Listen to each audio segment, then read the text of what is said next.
Chairman Tapia Romero, we are streaming.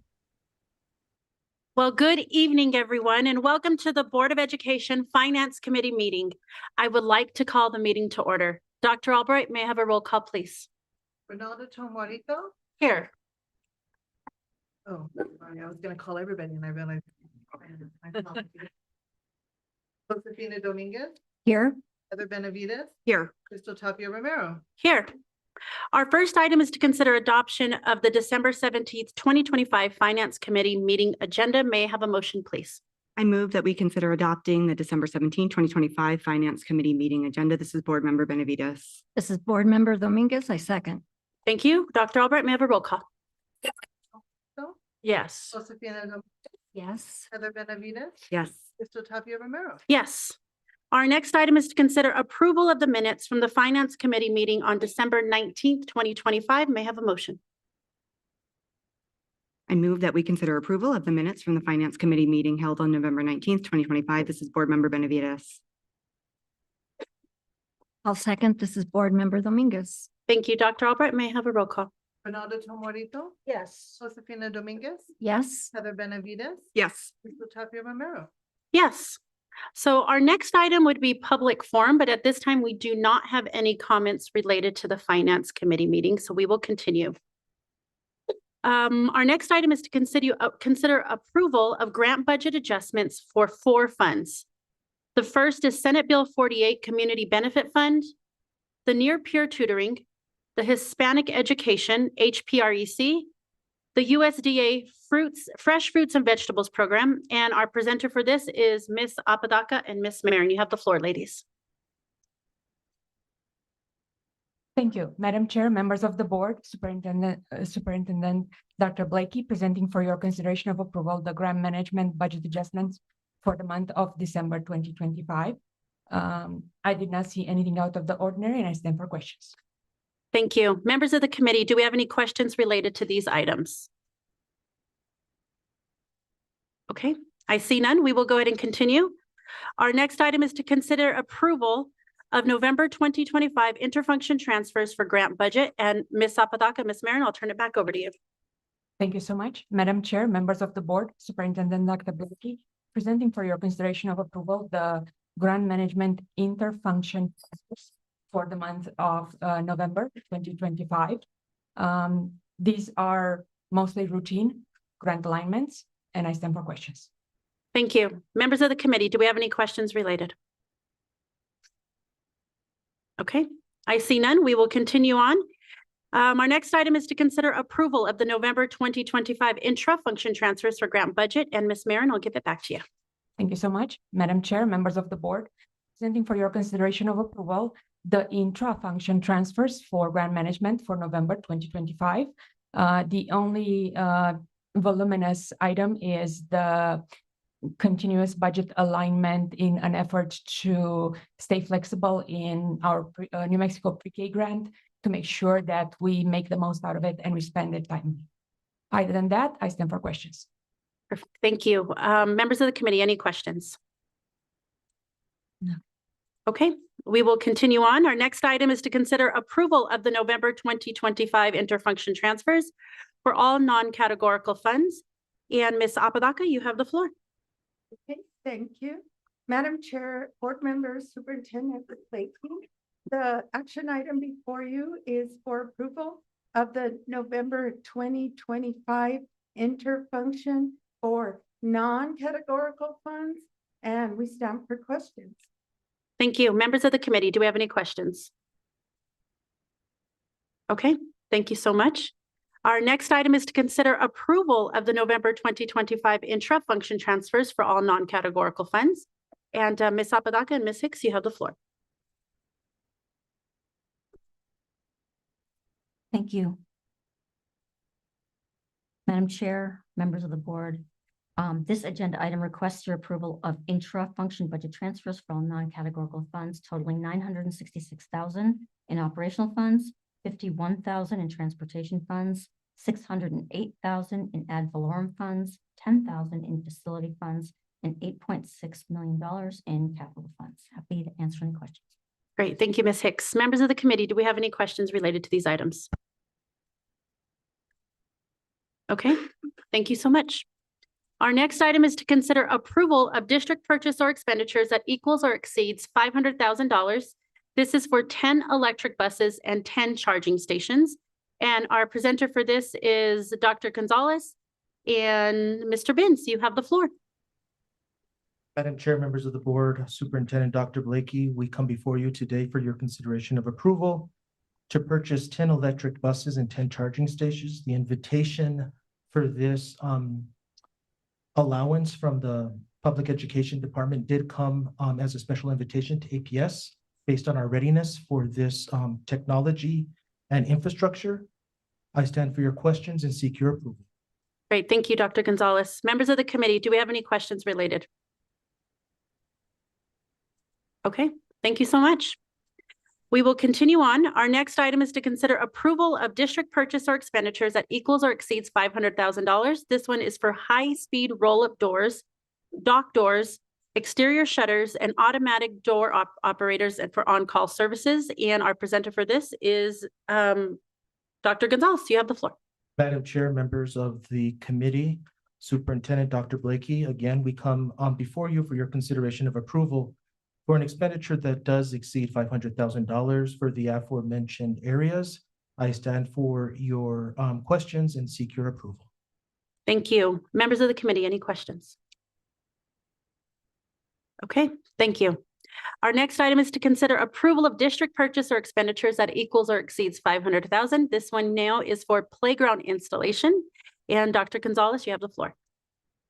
Madam Chair, members of the committee, Superintendent Dr. Blakey, again, I come to you for your consideration of approval for a purchase that exceeds the $500,000 threshold for playground installation district-wide. I stand for your questions and seek your approval. Thank you. Members of the committee, any questions? No. Okay, thank you.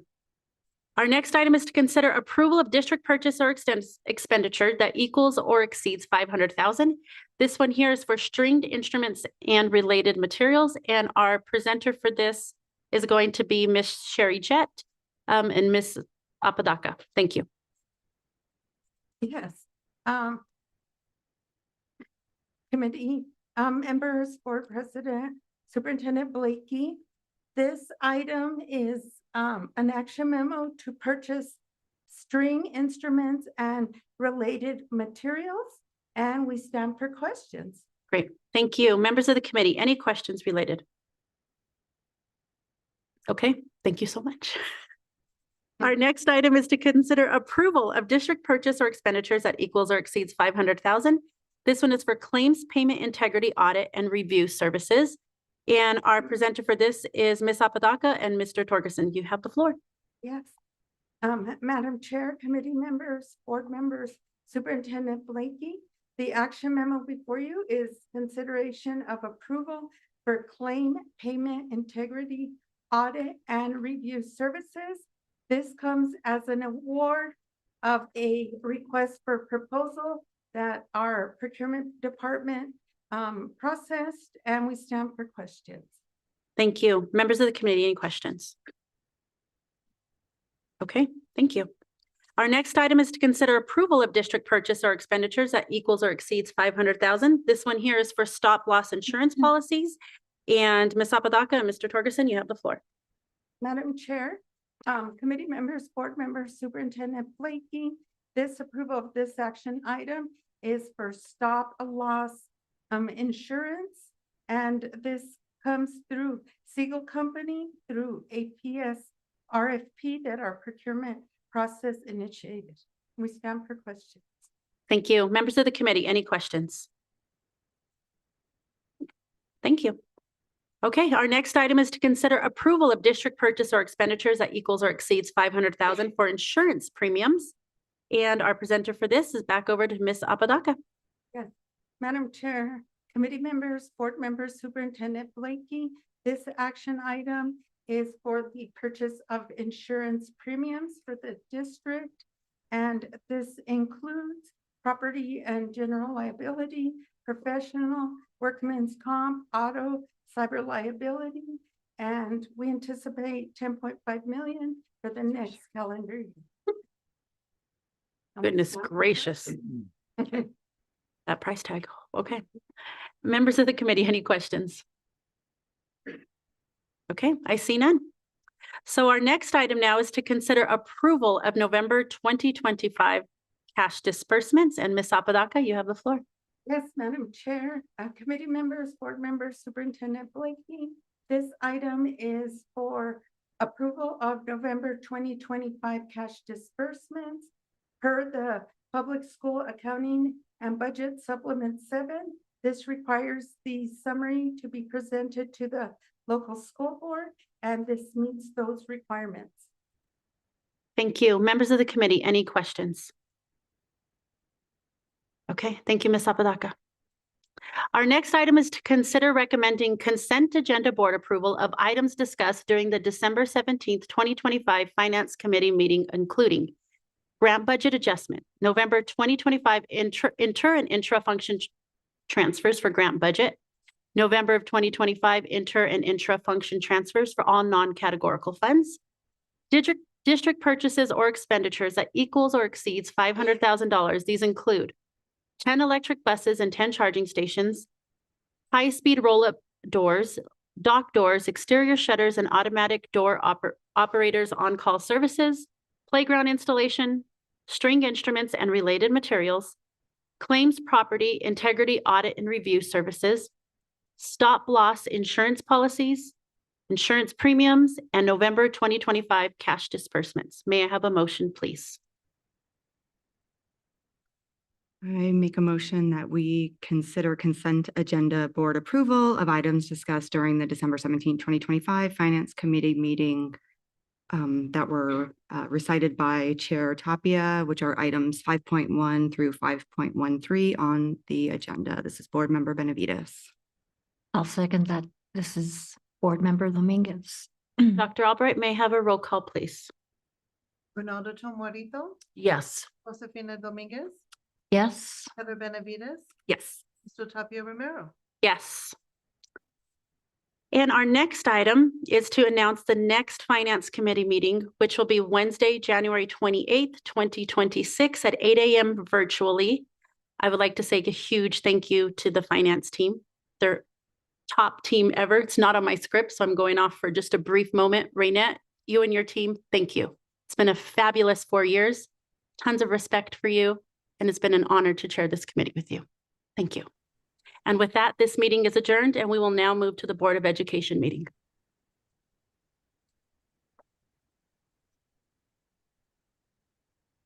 President Gonzalez, we are ready as long as Dr. Albright is ready. Thank you, Mr. Gonzalez. I think we'll just allow a moment for our color guard to get set.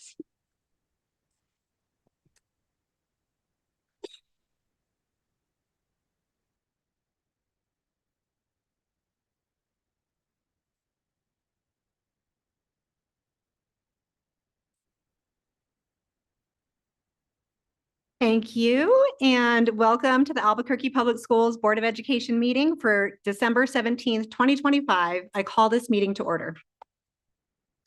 I want to remind everyone speaking tonight that we do use the closed captioning function on YouTube, so please speak as slowly as slowly and clearly as possible. We will now move to our Pledge of Allegiance, which is presented by the Albuquerque High School JROTC under the instruction of Sergeant First Class Holvey. I ask that you please stand if able and join us in saying the Pledge of Allegiance.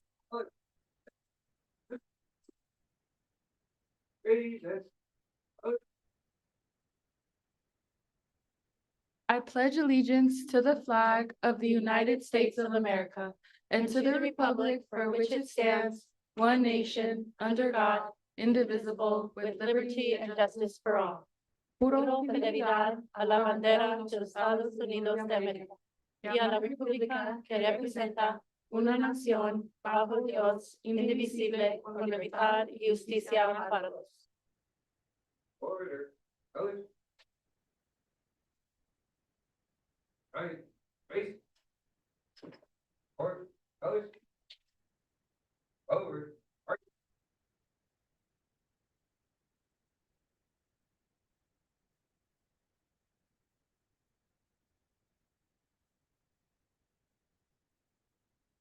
Please be seated. And thank you to our Albuquerque High JROTC, Go Bulldogs. The next item on our agenda is our acknowledgement of tribal lands. We gratefully acknowledge the Native peoples on whose homelands we gather, as well as the diverse and vibrant Native communities who make their home here today. I'll now ask for a moment of silence for all of those who have given their lives in service to our country.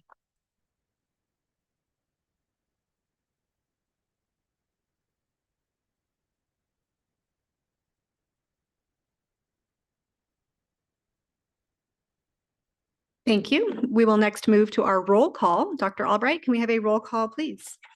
Ronaldo Tomarito, Here. Tapia Romero. Here. Courtney Jackson. Here. Manila Astorga. Here. Josefina Dominguez, Here. Heather Benavides. Here. Danielle Gonzalez. Here. The next item is to consider adoption of the December 17th, 2025 Board of Education meeting agenda. As a reminder, per the APS Board of Education Governance Manual, we have had an opportunity to ask that items be removed from the consent agenda before the meeting agenda was posted, but we will not ask for items to be removed for consent during the meeting. With that, can I have a motion and a second for approval of the agenda? I move for approval that we would adopt the December 17th, 2025 Board of Education meeting agenda. This is Member Tapia Romero. I'll second. This is Member Jackson.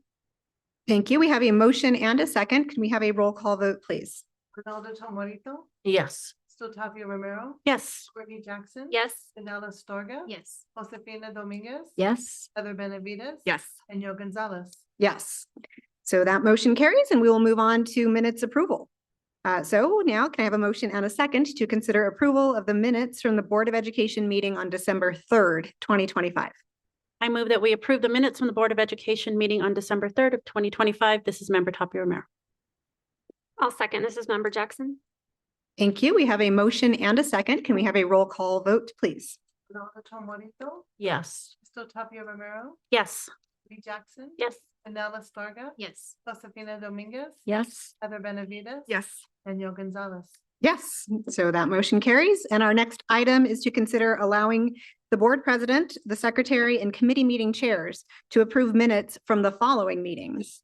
December 1st, 2025 Policy Committee meeting, December 16th, 2025 Audit Committee, December 17th, 2025 Finance Committee, and this meeting, our December 17th, 2025 Board of Education meeting. Can I have a motion and a second, please? I move we approve the minutes as listed from the Board of Education meeting on December, 3rd. Member Dominguez, I think just to state, it's to consider allowing board president, secretary.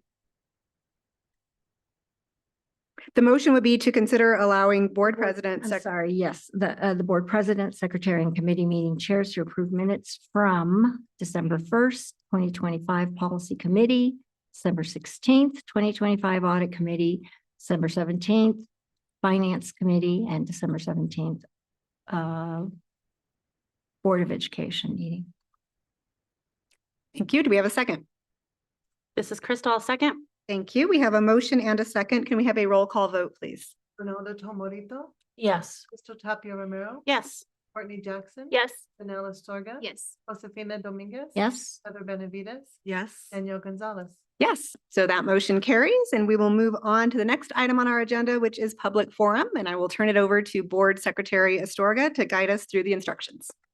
Thank you, Board President. Hello, everybody. Feels good to be close to the holidays, last meeting of the year. Thank you to all of our public forum guests. Welcome. When you signed up to speak, you were asked to review rules and expectations which our presiding officer will enforce. The New Mexico Opens Meetings Act requires that our agenda specify in advance the items that will be discussed and voted on during the meeting. Therefore, public forum is not a dialogue among speakers and board members, but rather a chance to hear from our community. We will call participants to speak in the order they signed up, whether in person or virtual. Those here with us tonight will be asked to come to the microphone at the back of the room when your name is called. Online guests will stay in a virtual waiting room until it is their turn to speak. We have set aside 45 minutes for public forum. If there are 22 or fewer speakers, you will each have 2 minutes to speak. Otherwise, you will have 1 minute. Tonight, we have 12 speakers. So once your time is up, you'll be asked to quickly wrap up. If you feel unable to convey your message, you may email boarded@aps.edu. In addition, for those of you here tonight, a representative from our service center is here to assist you. Mr. Gonzalez, please introduce the speakers. Thank you, Board Member Astorga. Excuse me. Our first speaker is in person, Veronica Sanchez. You'll have 2 minutes once you begin speaking. Thank you. Good evening, Madam Chair and members of the board. Thank you for all you do on behalf of the students and the opportunity to allow me to be here and speak with you all today. My name is Dr. Veronica Sanchez. I am a licensed clinical social worker and the CEO of Innovative Executive Quality Solutions. Our work focuses on youth prevention, student wellness, and community-based solutions to opioid misuse across New Mexico and nationally. I want to begin by acknowledging something we all already know and are deeply concerned about. The opioid epidemic continues to significantly impact young people. Youth are increasingly exposed to fentanyl, prescription misuse, and substance-related trauma, often at early ages. It affects student wellness, learning, school climate, and long-term outcomes, and it shows up in our classrooms, our counseling offices, and our communities. We are all aligned in our concern for student well-being and in the belief that prevention must be proactive, developmentally appropriate, and grounded in trust rather than fear. Youth opioid prevention summits are one way we can respond together to this challenge. They are not lectures, and they are not one-size-fits-all assemblies. They are interactive, student-centered, prevention strategies designed to meet young people where they are and strengthen proactive factors that reduce risk. These summits can be implemented with a small group of students, a single classroom, an entire grade level, or large groups across multiple schools.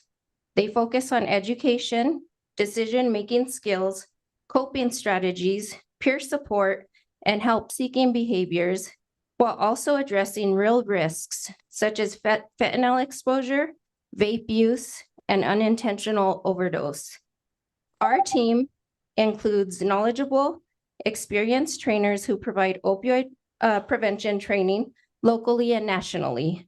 We have successfully implemented youth opioid prevention summits at Native American Community Academy, Jemez Charter School, Cochiti Schools, Cochiti Communities, as well as many other New Mexico and national programs and communities. Ms. Sanchez, I'm sorry, you've gone over your 2 minutes. Can you wrap up in a quick sentence, please? Yes, thank you for your time and your continued commitment to student wellness. I would welcome further discussion in more detail, and I have left packets for you all with more detailed information. Have a good evening. Thank you. Merry Christmas. Thank you very much. Our next speaker is Carrie Kaiser, and that will be followed by Janet Sayers. You'll have 2 minutes once you begin speaking. Hi, good evening, Superintendent Blakey, Board President Gonzalez, and members of the board. My name is Carrie Kaiser, and I am here tonight as a parent of an APS student. And it's great to see on the agenda that priority the board has put onto parent and I guess community engagement and making that one of the guardrails. I think that everybody here, a lot of parents and students value themselves being part of the community that makes our schools great. And it's nice to see that the school district is really working on ways to involve students more. It's great to see the increase in the number of parents serving on school instructional councils and to see the increase in the students and the structures in place to have student voice and student advisory councils. But I will say, I think that as much as bringing families and community involved into Spirit Weeks and other school site events, there is still room to improve with how the board and district can seek out community input with bigger school decisions. And I'm speaking with things, boundary changes, right sizing, or even school closures to seek out the community input in the beginning of those phases really so that that can help drive the decisions and make a situation where everyone can work together. I think that even in some of going through the agenda materials that was expressed by the students feeling like it's great to have that voice, but they really want to see their suggestions and their feedback implemented. And then finally, I do want to recognize that I think in the last year, there's been a lot of work done by the policy committee to try to put into place board policies that would support community input into some of the big decisions that happen in the district. And I would just encourage you guys to keep doing that work. Thank you. Thank you. Our next speaker is Janet Sayers, followed by Renee Pacheco.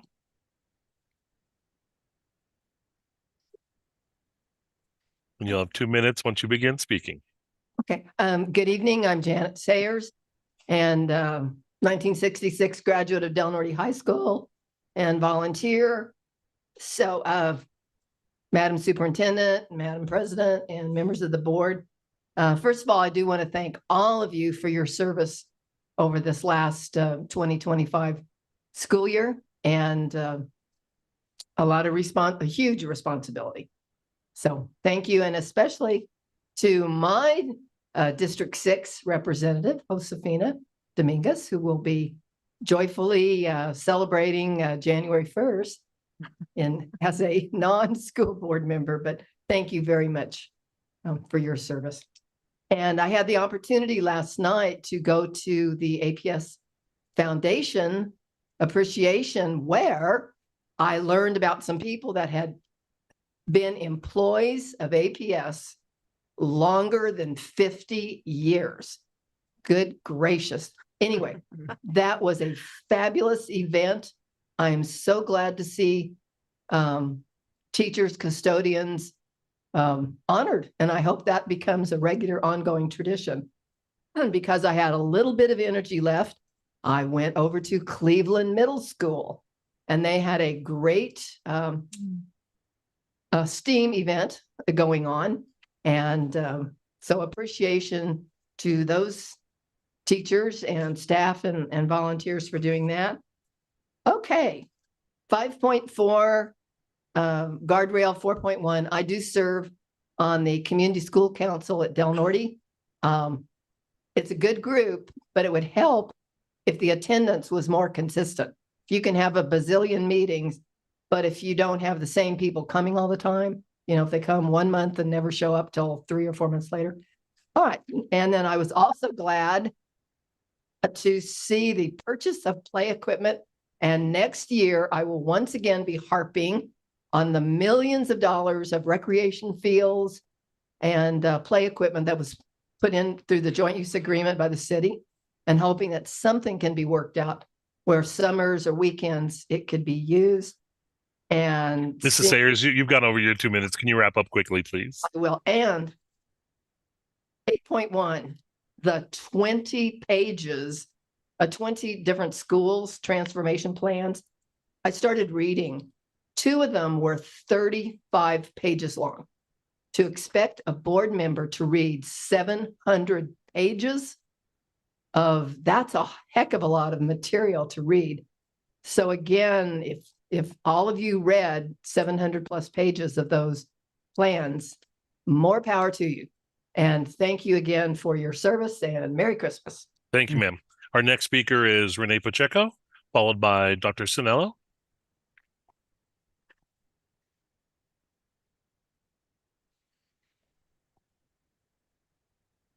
All right, good evening. I pray these words do not fall on deaf ears, but on willing hearts who will change their ways and do something different.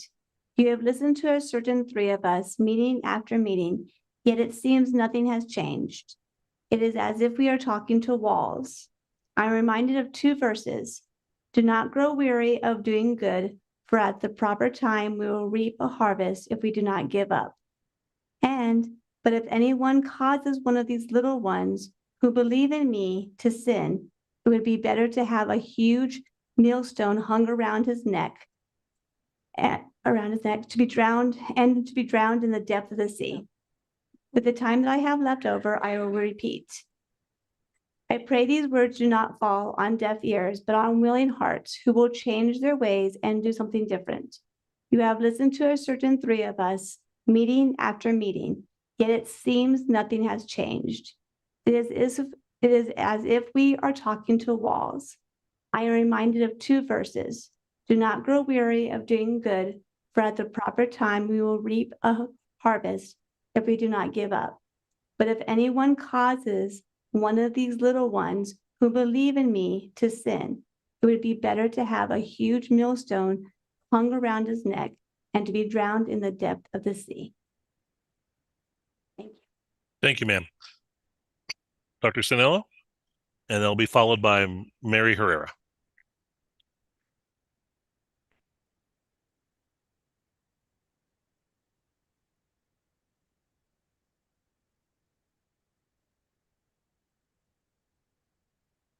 Good evening, Madam Chair, school board members, and superintendent.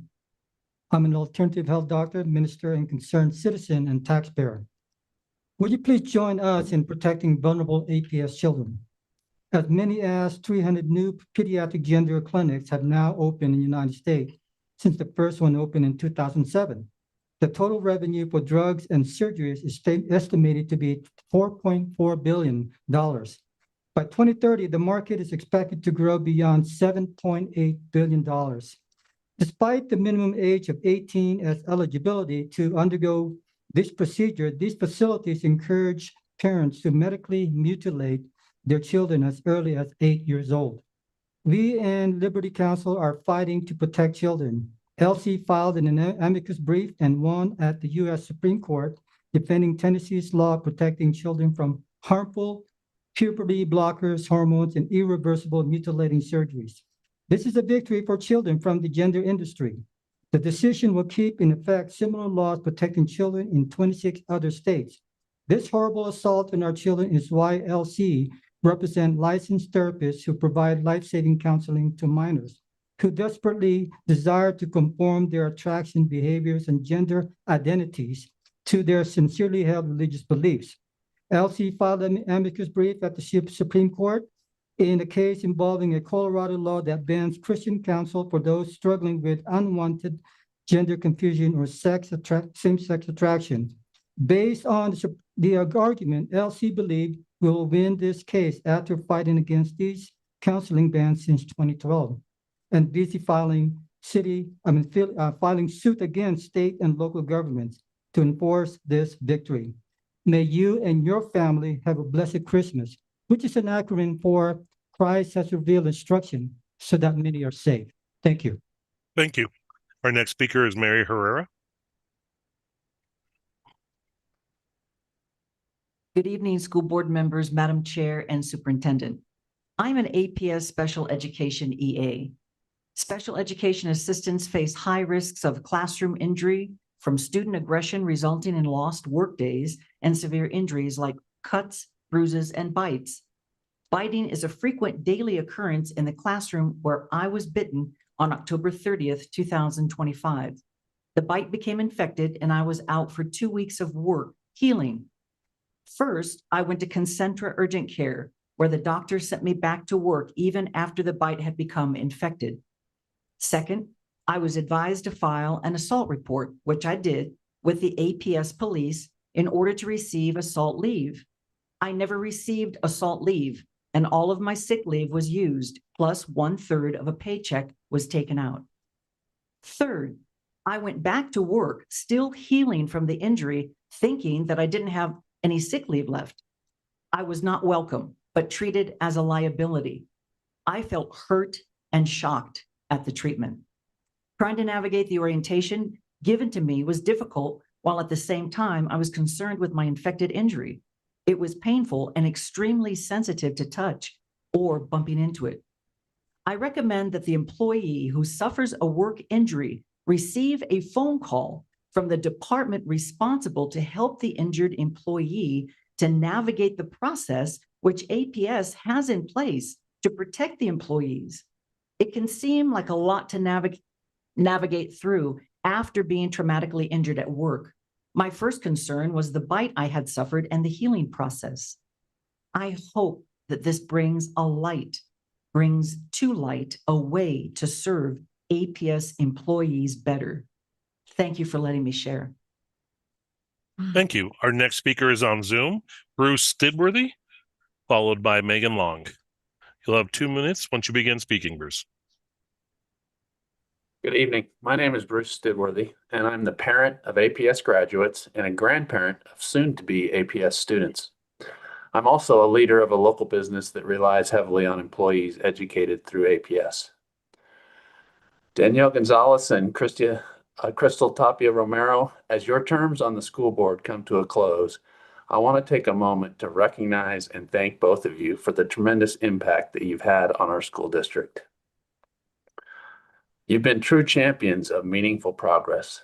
Under your leadership, the board adopted the APS goals and guardrails and strategic plan, giving our district a clear, student-centered direction. You led the effort to align the superintendent's contract directly to student outcomes, sending a powerful message that what matters most is how our students are actually learning and growing. You helped set the expectation that at least half of the board's time should be focused on student outcomes. That shift has kept the board's conversations and the accountability that the board provides focused where it belongs, on students. Serving on a school board is demanding work, and often it's not celebrated the way it should be. But your decisions have created lasting change that will benefit students and families for years to come. Thank you for your leadership, your vision, and your unwavering commitment to students. Thank you, sir. Our next speaker is on Zoom, Megan Long. You'll have 2 minutes once you begin speaking. You're on mute, ma'am.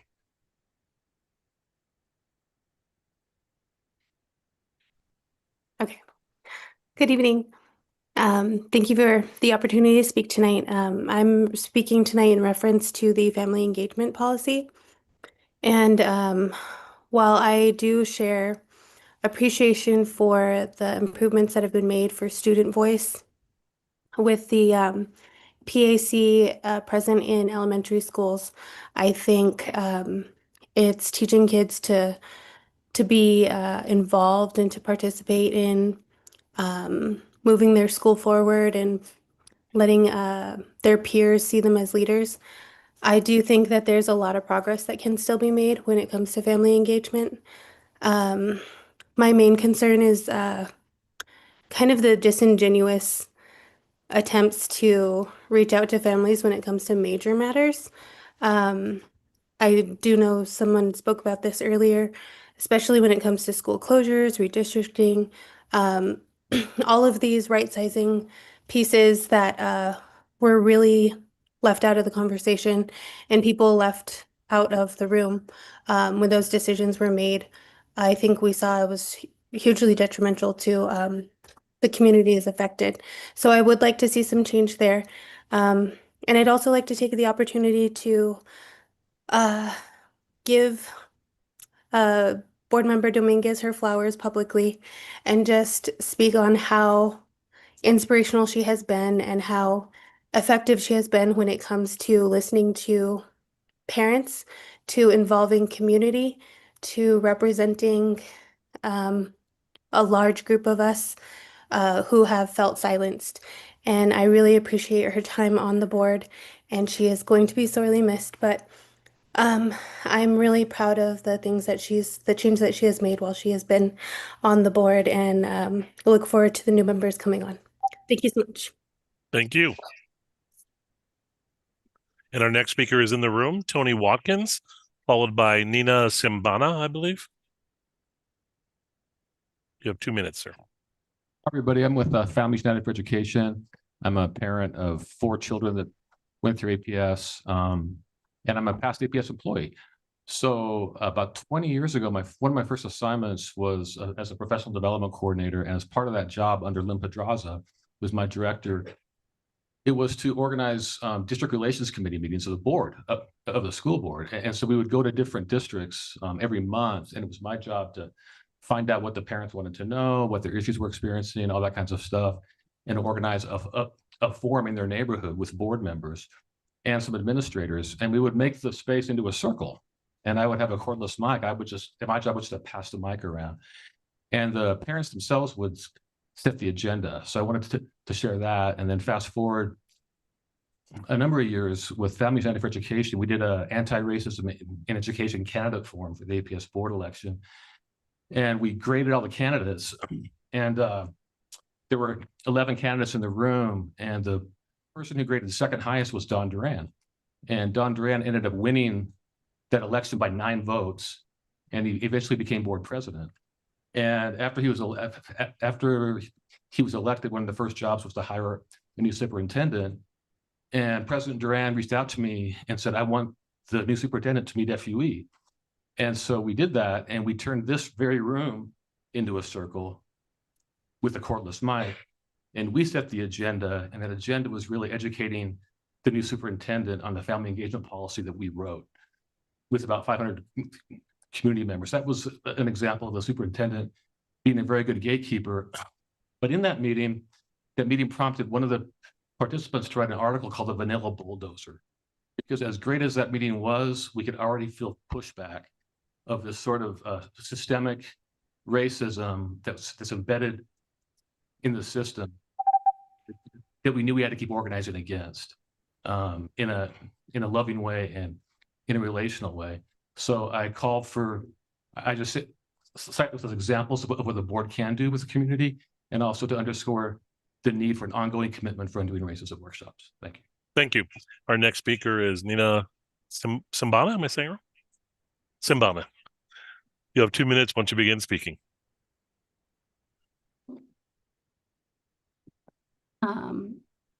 I'm a parent of an APS student, and I'd like to speak to the importance of agenda item 5.4, family and community engagement.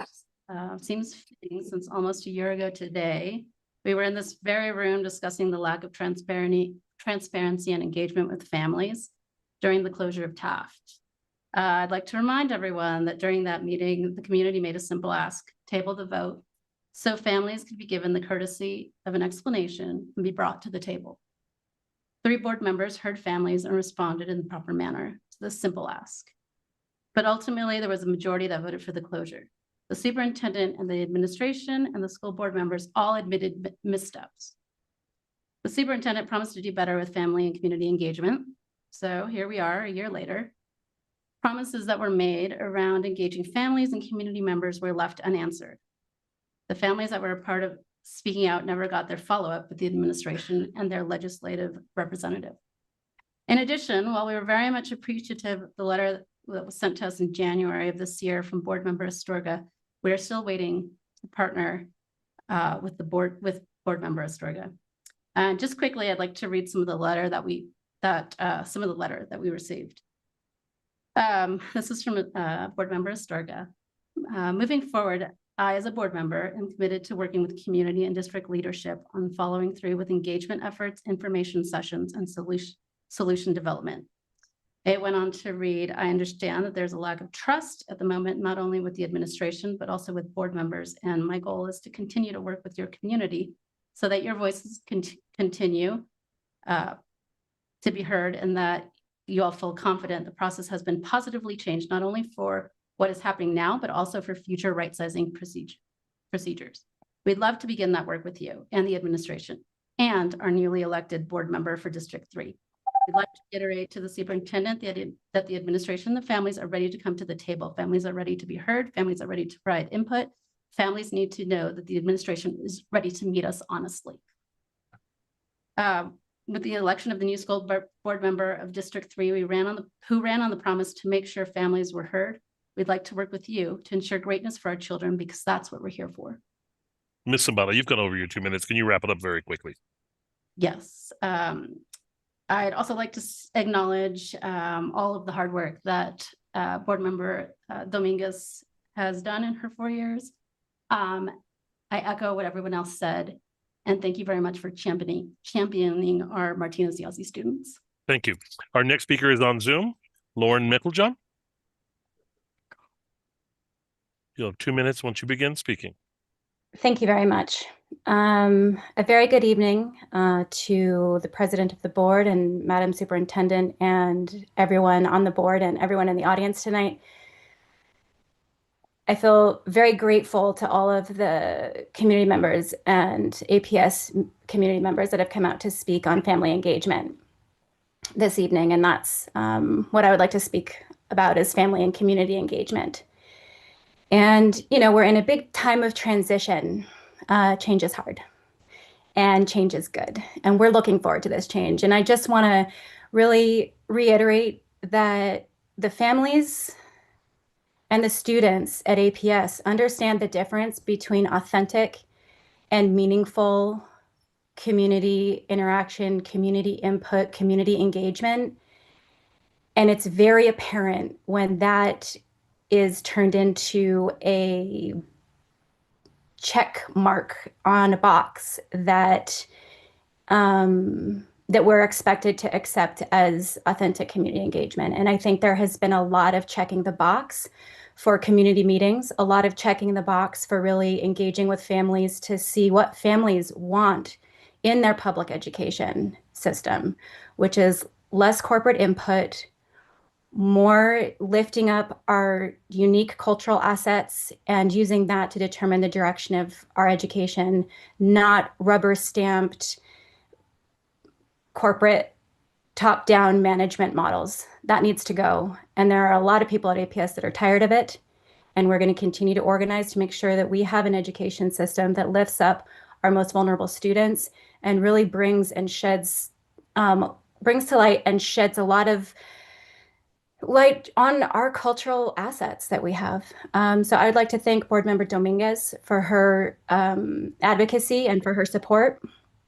And I would like to also acknowledge all of the hard work that the board members put into making APS great, and know that you have parents that are partnering and willing to do the work to help us get our students to where they need to be.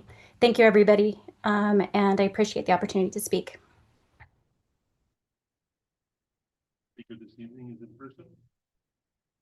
Sorry, I was on mute myself. Jamie Gonzalez.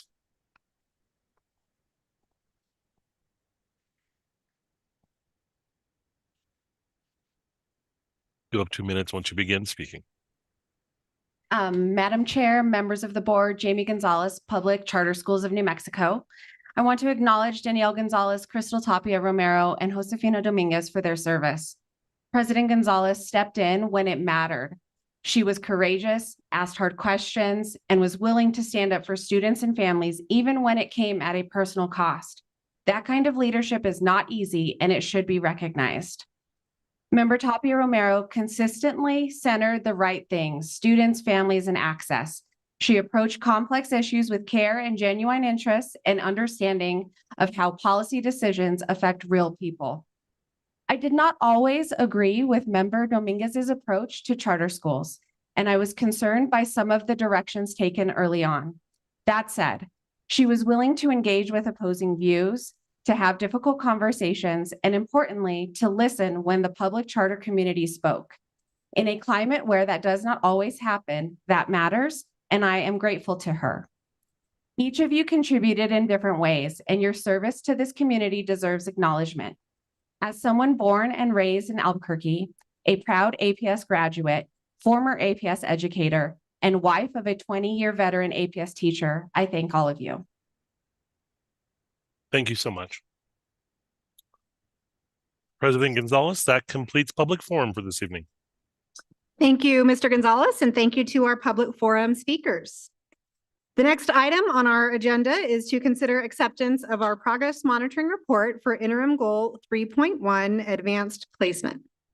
For this discussion, we have available to answer questions our superintendent, Dr. Gabriela Duran Blakey, Dr. Randy Mollerwine, Deputy Superintendent for Leadership and Learning, Sherry Jett, Chief Academic Officer, and Chris West, Executive Director for Accountability and Reporting. As noted, we'll be monitoring goal 3.3, which is that the percentage of 11th grade students who earned credit in at least one AP course will increase from 40.7% in May of 2024 to 46.7% in May of 2027. We've had an opportunity to review the report in advance, and I met with the administrative team and the superintendent and confirmed that all important elements of the report are present. I do want to open the floor to see if there's any evidence from other board members to the contrary. All right, seeing none, we will go ahead and move on. Since everyone agrees that the required elements are present, we're going to open up the floor to the monitoring conversation. As a reminder, board members did have an opportunity to review all materials, including supporting documents in advance, had an opportunity to ask technical and tactical questions in advance so that we could focus this meeting on strategic questions. So with that said, we ask that each board member please ask a question during the meeting to help us collectively understand how the administration's actions align to the board's goals and guardrails.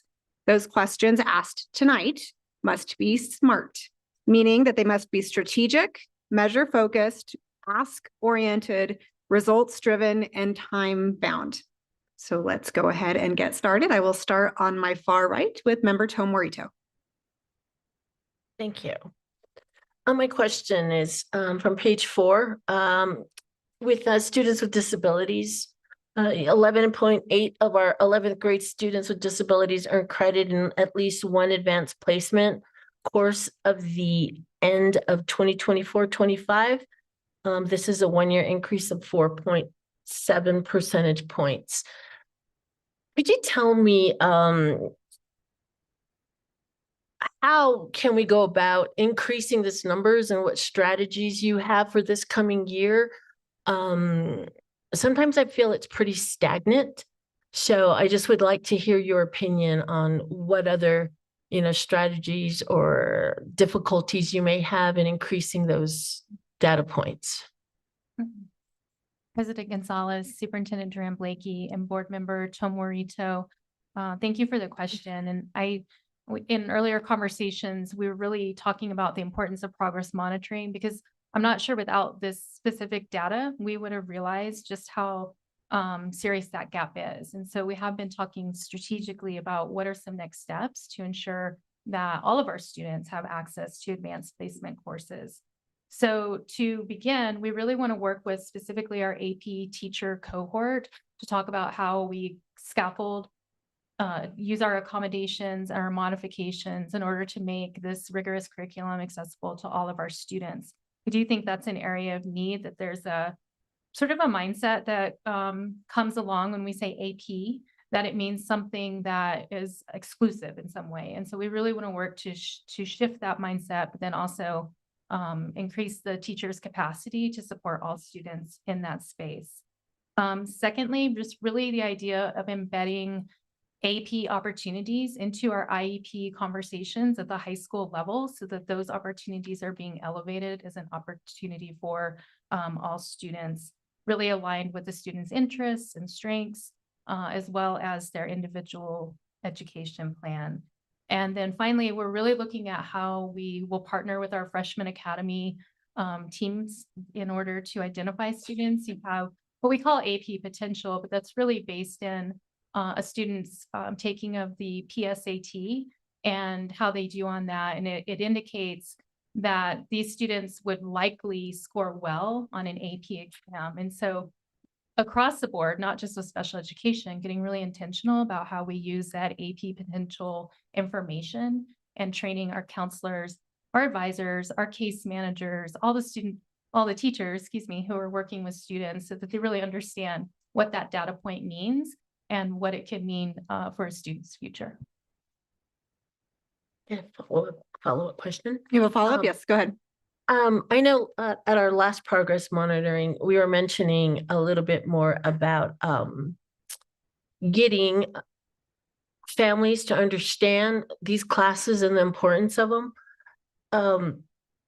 Within the IEP process, especially when we're looking at transition plans, are families completely aware of these opportunities and how they can go about applying or making sure that their students not only get the chance to take this opportunity, but also put the IEP team on notice that it's an intention that they want to acquire to get into those classes? Or the other thing is, do they know enough about what the requirements are? President Gonzalez, Superintendent Duran Blakey, and Board Member Tom Morito, I believe that's a growth area. And I think that is why working specifically in the IEP will be so powerful, because we do have the family, and typically in the high school, we often have the student voice in the room. And so if we can use that as a space where we really are building awareness and opportunity education around what these courses can mean and that anybody can access them, I think we can get some traction there, but it's definitely an area for us to be more intentional with. Thank you. Thank you. Member Tapia Romero. Thank you. So my question's related to, on the report, page 6, bottom of page 6 and 7, and more specifically around like system alignment. But how are our teaching and our learning updates, our counseling practices, the academies, how is all of that working together as one system to guarantee we stay consistent and we're prepped all the way from 8th grade through graduation? Madam President, Superintendent Blakey, members of the board. One of the main focuses with our academies is an alignment of the coursework that really already exists. And a lot of that the alignment has to do with our schools building out their pathways, but also communicating with our counseling staff and our teachers to kind of remove the barriers and open access for our students to enter into, for example, your pathway may have chemistry or it may have AP chemistry. We want to kind of eliminate some of the barriers, look at some of more of the predictors, our PSAT scores, but also remember that it is open access and encourage students that want to take the class or have shown aptitude to the class. Sometimes our students are not even aware of potential, and that's a part of what we are doing as we are building out our pathways, communicating to our different departments that are involved. And again, it's really about creating a system with our counseling staff, our assistant principal and it's a new term for me, AC. Right? Our APs over curriculum. It's a new term for me. CAs, yeah. I apologize, CAs, and I'm still learning some terms, but aligning a common understanding of what is available and how to encourage our students to be there. So there is a little bit of a system shift that needs to occur, but it's more about an understanding and communicating. Thank you. Thank you. Member Jackson. Thank you so much. So the first thing that I just want to highlight is that you guys, we are started off 7 points above the annual target. So kudos, congratulations. The other thing that I also noticed was that starting in 21, 22, 23, there was 1 percentage point increase, just looking at semester 1, but then beginning in 2024, it jumped by 4 percentage points. So I will not ask a question about that because that is more of a technical question, but I do think that it is notable that through a distinct strategy and having a plan in place, I do believe that that jump in 2024 was probably because there was intentionality around providing these AP courses for our students instead of just the throwing spaghetti at the wall technology strategy that has been used before. So my question is related to the technical question that I asked in my previous notes. And it was around receiving credit. And so in order to receive credit, the students have to get a D or higher. That surprises me. So my question is, if receiving a credit is a D or higher, how can we be confident that the academic growth and rigor that is expected through AP courses is actually contributing to better outcomes for college and career? Madam President, Superintendent Blakey, members of the board, it's a pretty complex question. One, I think it's important to highlight that I think there was, from my understanding, working with my team, there's a very systematic approach, and I think our principals and our teachers at our high schools should be commended in that growth. Second piece is when you take an accelerated class, like an AP class, it takes a little bit for a child to get used to the rigor, get used to the complexity, and almost like, for lack of a better word, the workload that is taken. In our AP classes, there's certain criteria to be met, and they are designed to have a higher level of rigor. So when you do think about a child that may get a C or a D in AP class, we calculate GPA, and we also kind of would equivalent that to a B or a C in a regular class. So again, it's like any class, some kids can perform, up to the high standard, some kids to the standard, and so kids fall below the standard. What we need to look at is, and I think it's something that we're working on and we're having conversations, is what are the early indicators where we can identify where a kid is struggling, and how do we meet the needs and intervene with that child before it gets to the end of the grading period.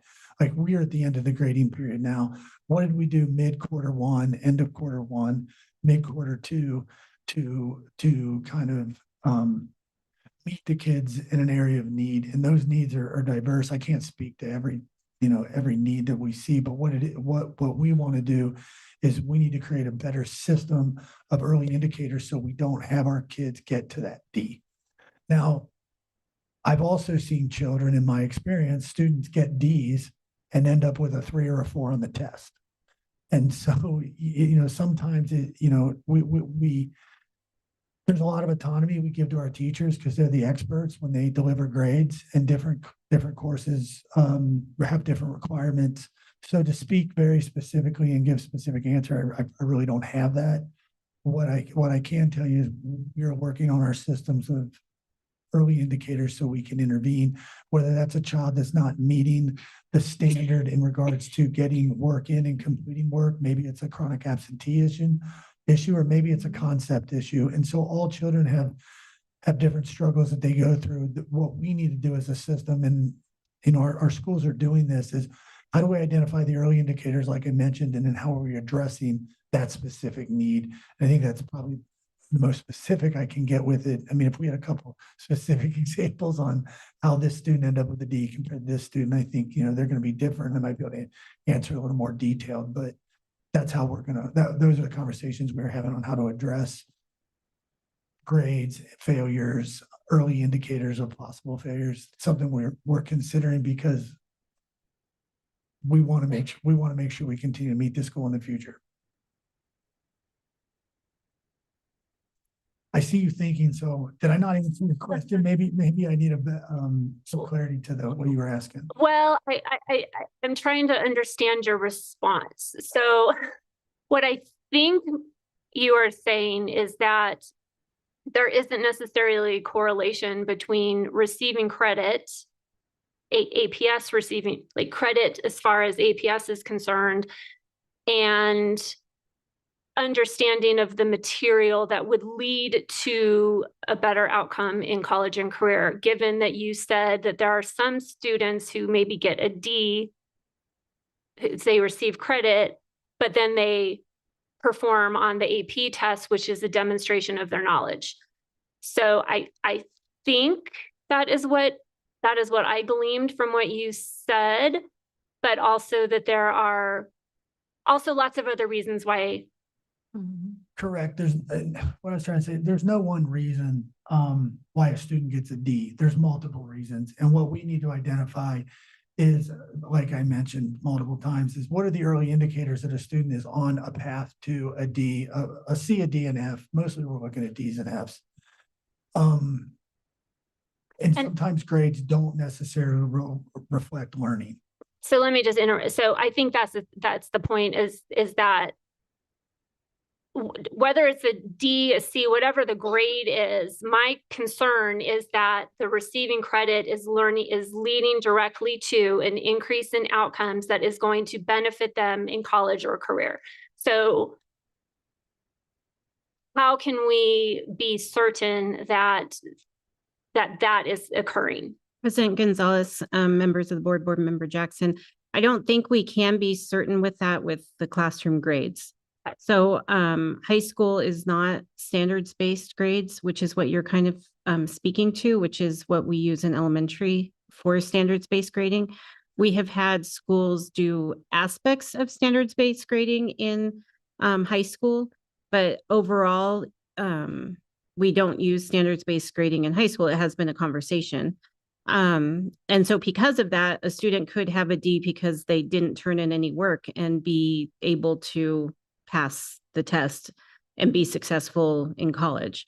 So the grades that they're getting in high school particularly is not as aligned to what you're saying as far as how do we know they can be successful, because there are students who can have Ds that are able to be very successful in college. Perfect. Thank you. She got it. Thank You are off the hook, Dr. Mahlerwein. Off the hook for right now, and we'll move on to Secretary Astorga. Thank you. I'm going to follow some of the conversation that we're having. The team had mentioned indicators, but I'm gonna go off of that a little bit. But under strategies, it states that you will continue to support students with academic interventions as needed to prevent them from dropping AP courses during or after the first semester. So for students flagged for attendance, behavior, or performance concerns, can you provide examples of specific interventions that might be used, or are they only academic?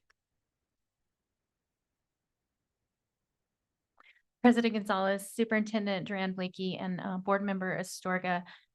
This really, often when we talk about the interim goals that are associated with Goal 3, we talk about how important the advisement procedure is. So helping students understand what the opportunities are and that they have access.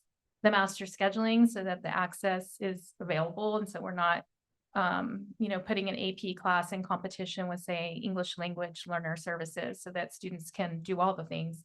And then also, and this is where I believe the answer to your question lies, is in our student support systems. And so as we're leaning into that system and helping our high schools and our middle schools to that point establish it, we are really looking at early warning indicators that include everything you talked about. So it is course performance, but we're also considering attendance, we're considering behavior patterns, and we're also thinking about skills, habits, and mindsets. So the interventions that are created are rather sophisticated, and the training that we're providing to the student success systems resource teacher is really around meeting the direct needs and not sort of a blanket intervention approach. So just as an example, just maybe from my own work, a student who maybe is struggling with attendance, we might not be surprised to see their course performance is dropping. Those are pretty typically correlated. So we're going to bring that student in, bring in family, and just begin to do some root cause analysis around what is the reason that the student is not coming to school. Sometimes it may be a socioeconomic barrier. Sometimes it may be a sense of belonging, right? But because we're getting more sophisticated in our data collection and then how we analyze that data, we can also, with the conversations with the family and the student, begin to unearth what sort of intervention would be appropriate for that student. If it's a sense of belonging, then we need to address that. We need to ask the student, well, what would help you belong? Like, let's figure out what your interests are, and just a really complex approach. And so it's very individualized, but that would be an example of how we might begin to address that sort of situation to make sure all the factors in student success are being addressed. Yes, go ahead and ask your follow-up. Thank you.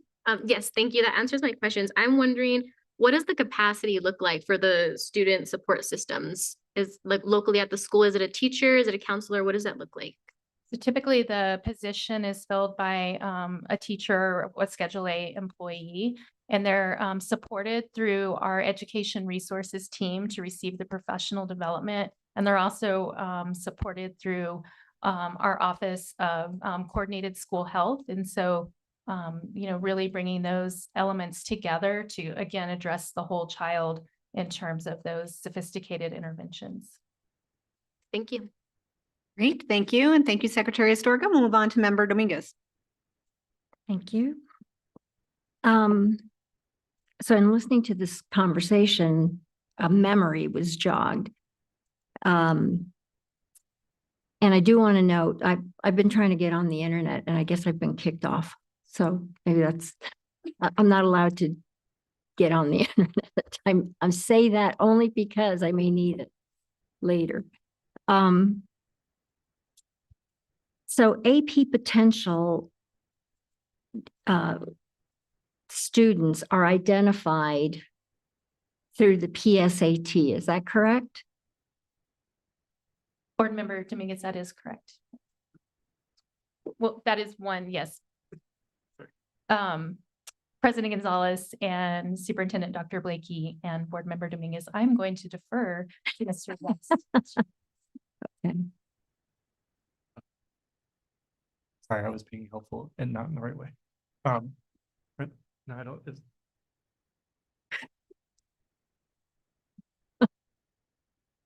President Gonzalez, Superintendent Durham Blakey, and Board Member Dominguez.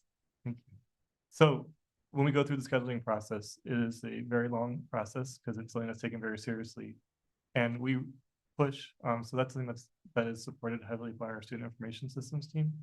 And we push heavily on the idea that you need to look at multiple data points, right? And one of the things actually under the superintendent's leadership, we also, something that we've changed is we're also looking at what do the students want to take? And that's new. It doesn't mean that people weren't doing that in certain schools. It doesn't mean that wasn't happening in certain grades, but we've moved to what do you want to take? But in doing so, we also we have these placement reports that we provide.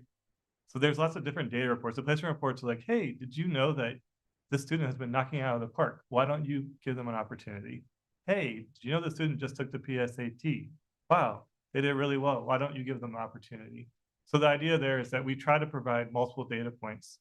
And what we're doing there is we're really trying to push us as the adults to think beyond, well, are they going to do really well in this class?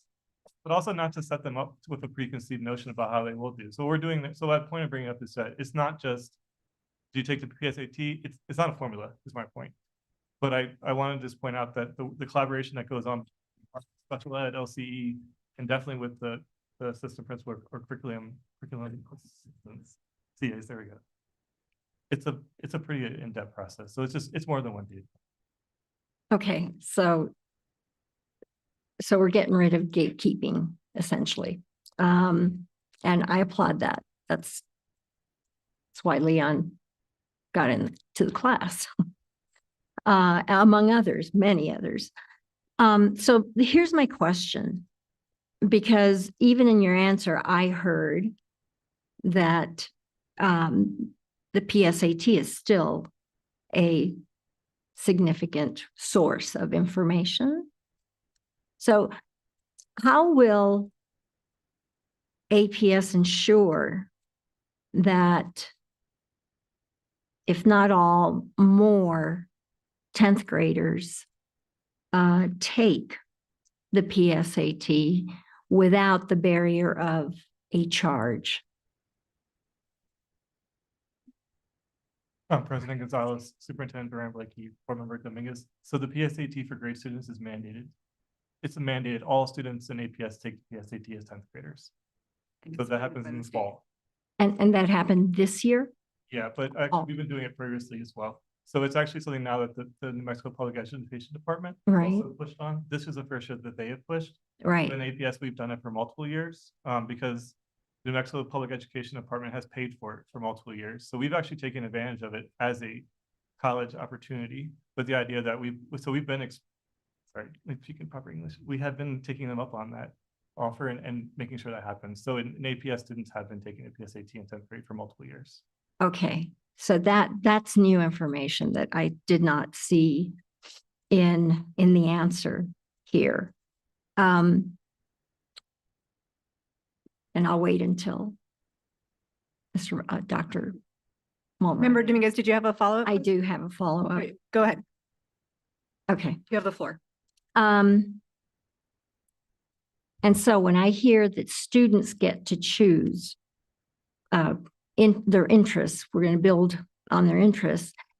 One of my questions was, what are school level access disparities? Put differently, do all schools offer the same AP classes? That's what I was getting at. We had a conversation about this last year, and I wanted a follow-up to an update rather. Board President Gonzalez, members of the board, Board Member Dominguez, that is what we're working towards. Right now, it is that if we standardize the course requests, then we can at least see how many students are starting to request classes at different schools, so that we can kind of make sure that we're offering, that how are we offering things, and also how we can open up other ways for students to access the classes. So for example, if at a school, if at a school, a student requests that they want to be in AP Bio, but only 3 kids said that they wanted to be in it, we can't feasibly offer that class at that school. But we start to see that students are interested in it, and we can look for other ways of how we can open up the access to the AP classes through either a virtual learning, CEC, or other ways that they can access that class. Okay, thank you. Thank you, Member Dominguez. Member Benavides. Thank you, President Gonzalez, and thank you for your presentation this evening. It's really great news that we pretty much had increases across the board, and congrats to the teachers and the students and the staff for their hard work. And to stay on this trajectory, one of the strategies included on page 5 of the report is to provide every student with the necessary counseling and guidance to ensure course completion. And the planned action as listed is to utilize comprehensive counseling programs that track transcript reviews and advisement sessions. So, and then it says counselors will design a system for tracking completion of transcript reviews and advisement sessions. And so my question is, by what date will the district implement the system, and how will we establish system-wide consistency?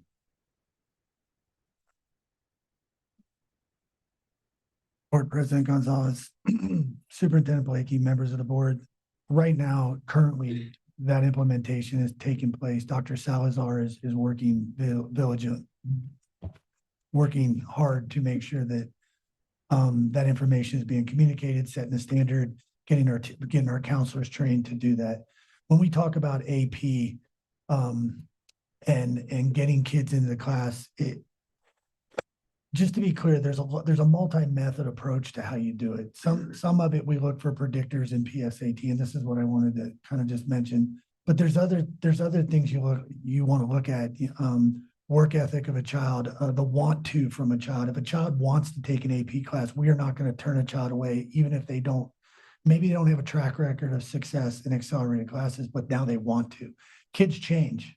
Kids change from middle school. They change from freshman to 11th grade, and AP has an open access policy. And so we want to work towards that. Yeah, we use PSAT as a bit of a predictor because it's one tool and one metric, but we also want to listen to teacher voice. Teachers know the kids. We also want to listen to parent voice and student voice. So there's multiple ways that we look at. And as we want to increase this goal, we want to break down barriers. We want to normalize the idea of taking AP. Because one AP class is not necessarily a predictor of college success. We want them to take 2 AP classes. And we also want to look at what are the predictors of certain, of success. There's multiple predictors, and trying to recover a little bit because I was a little like, but grades are not necessarily predictors of success. That's why we have made movements to move to standardized grading. Because sometimes grades don't predict certain. If you want to really look at a predictor, have the child taken the AP test and see if that child gets a 4 or 5 on the test. But if you look at a child over a period of their high school career and they take multiple AP classes, and they have some sort of consistency of decent grades, that could be a predictor. So, but the other thing is our counselors monitoring that. Our counselors can look and see, what did the child do in 9th and 10th grade as they move into 11th grade, and encourage our child. And we want to normalize AP classes. We want to break down the barriers. And then we want kids to, enter that. We want kids to enter an AP class with everything they need to be successful. And then we want to monitor them throughout that AP class. So to answer your question, our counselors are being trained right now. Dr. Salazar is working on that. That should be, that's going to be, we're constantly getting better every day. And, we're always having conversations about how can we provide more opportunities for kids and more access for opportunities. But PSAT is also used as a predictor in a lot of different ways, national merit scholars. So we've also been having conversations that how can we identify early aptitude to give freshmen PSAT, because you want to get the 90th percentile so we can get more AP scholars, because we want to identify potential. So there's just a multi-method approach to all of this. There's not really one very specific strategy. It's multiple strategies. Thanks. Great, thank you. And I guess the downside of going last is that a lot of the questions that I had have already been taken. So you get to deal with the question I came up on the spot. However, I do want to just echo the appreciation to the superintendent and to the administration for your work on this, and acknowledge that when our community told us as a school board and as a school district that they wanted us to set a goal on what students can do after they graduate from high school that is meaningful. And it was the opportunity then of the administration to figure out exactly how we measure that. And I think it's just important to acknowledge that high school graduation rates, for example, as well as dropout rates, can be gamed, and as can many measures in education. But just I want to commend the district for taking a bold step and setting a bold goal to make sure that we are actually working on post-secondary readiness that is meaningful. I think just in merely setting the goals, you've been able to make many changes. I think the uniform course registration course book is amazing, and super excited about that, and really impressed too by the courses that are offered at CEC and the opportunity for students to be able to have that hub and attend. So all that said, and appreciating your answer so far, I do want to sort of build on some of the other threads and acknowledge that while educators do know our students best, we do know that there is a vast base of research that show that we as adults do have biases.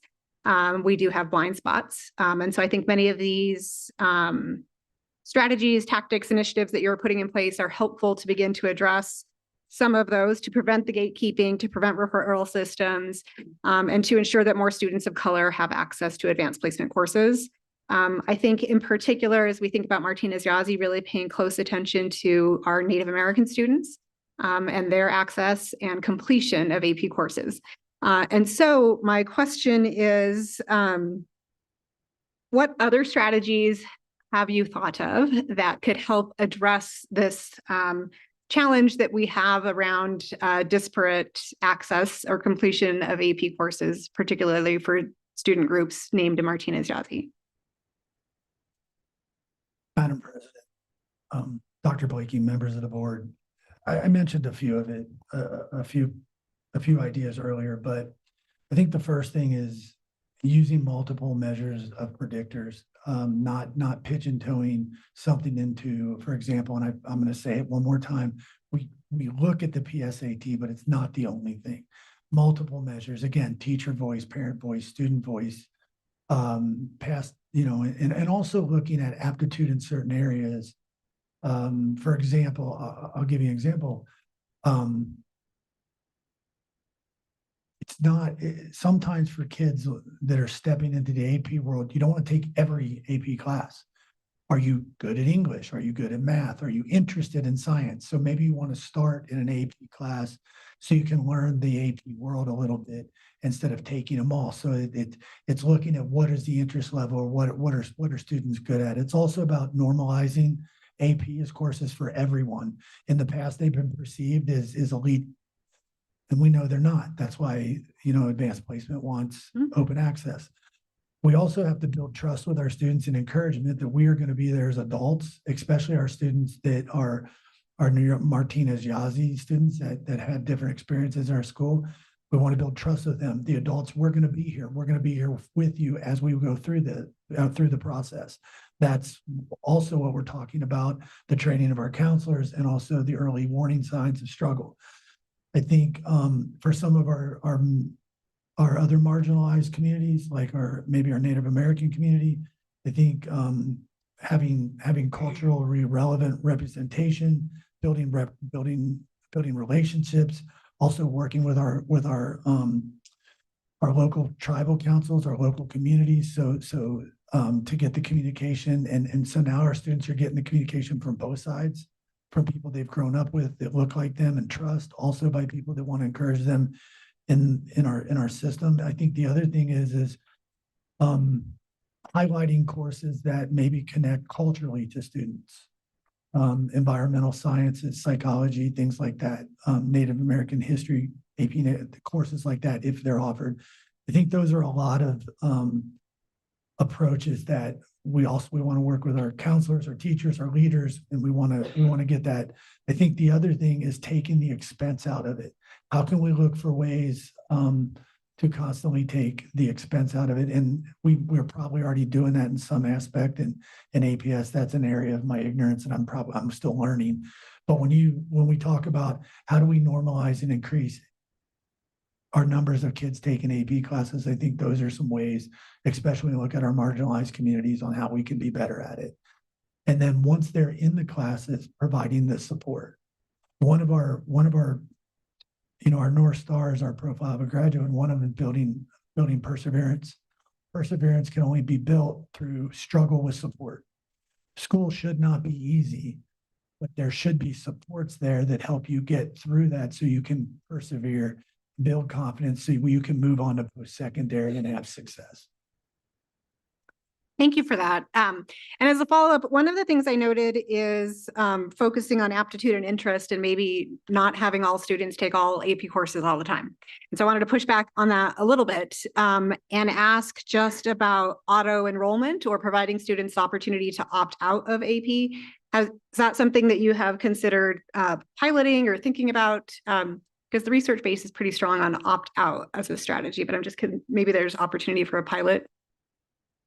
President Gonzalez, Superintendent Duran Blakey, I am also intrigued by that idea. And I think as we've been looking at strategies, sort of have my checklist here of like how we do specifically address historically marginalized communities. And that auto enrollment was sort of a new concept to me, but the idea that we opt everybody in and then the onus is on opting out, I think is something for us to explore in terms of as we strengthen our advisement system.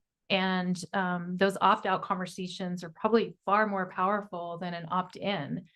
So I appreciate that you've brought that forward and highlighted that, and definitely there's an opportunity to explore that. Great, thank you. Dr. Blakey, were you going to get in there? You're just leaning. You're just shifting positions. All right. All board members have had an opportunity to ask a first strategic question. And so I'll just open the floor broadly again to see if there's any additional questions that board members have related to this interim goal. We have Member Astorga, Member Dominguez, and Member Tomorito. So we will go in that order. You have the floor, Member Astorga. So you all originally answered my original question, but I'm just going to restate it and then do my new question. So my original question was, how will we determine whether AP seminar expansion is increasing access for students who historically have not enrolled in AP coursework rather than simply shifting existing AP students into another course? But with the PSAT and all the other different indicators, you kind of answered my question there. So what I'm interested in learning more is for the students who do not quote unquote qualify for these AP courses, how are we ensuring that their academic, I guess, proficiency is increasing so that one day they might be able to qualify for what we call AP courses? Madam President, Superintendent Blakey, members of the board, one of our initiatives is we pivoted off of Genius Hour into deeper and personalized learning.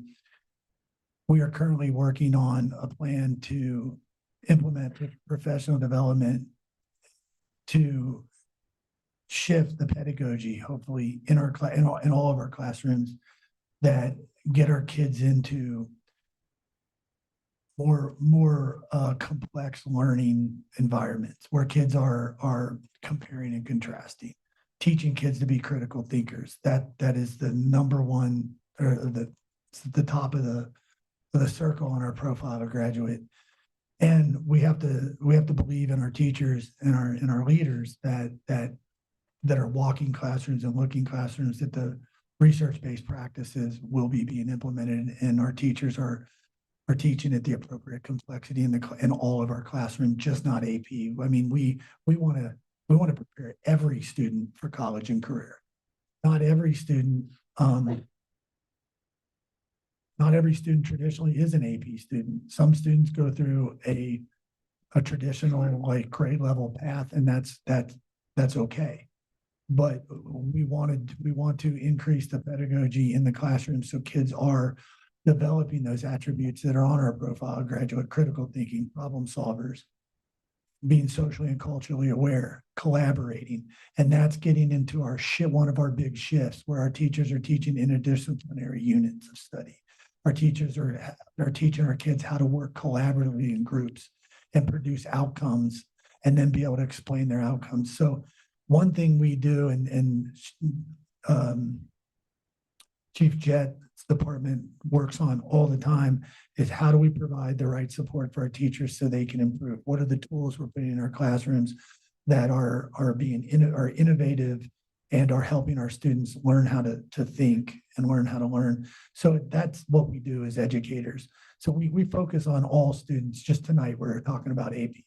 And Board President Gonzalez, members of the board, and board member Astorga, I do want to reiterate what Dr. Mallerwein said about that, because I think it's really important to recognize that this is an interim goal that is measuring the overall goal, and not any of these indicators in goal 3 are for all students.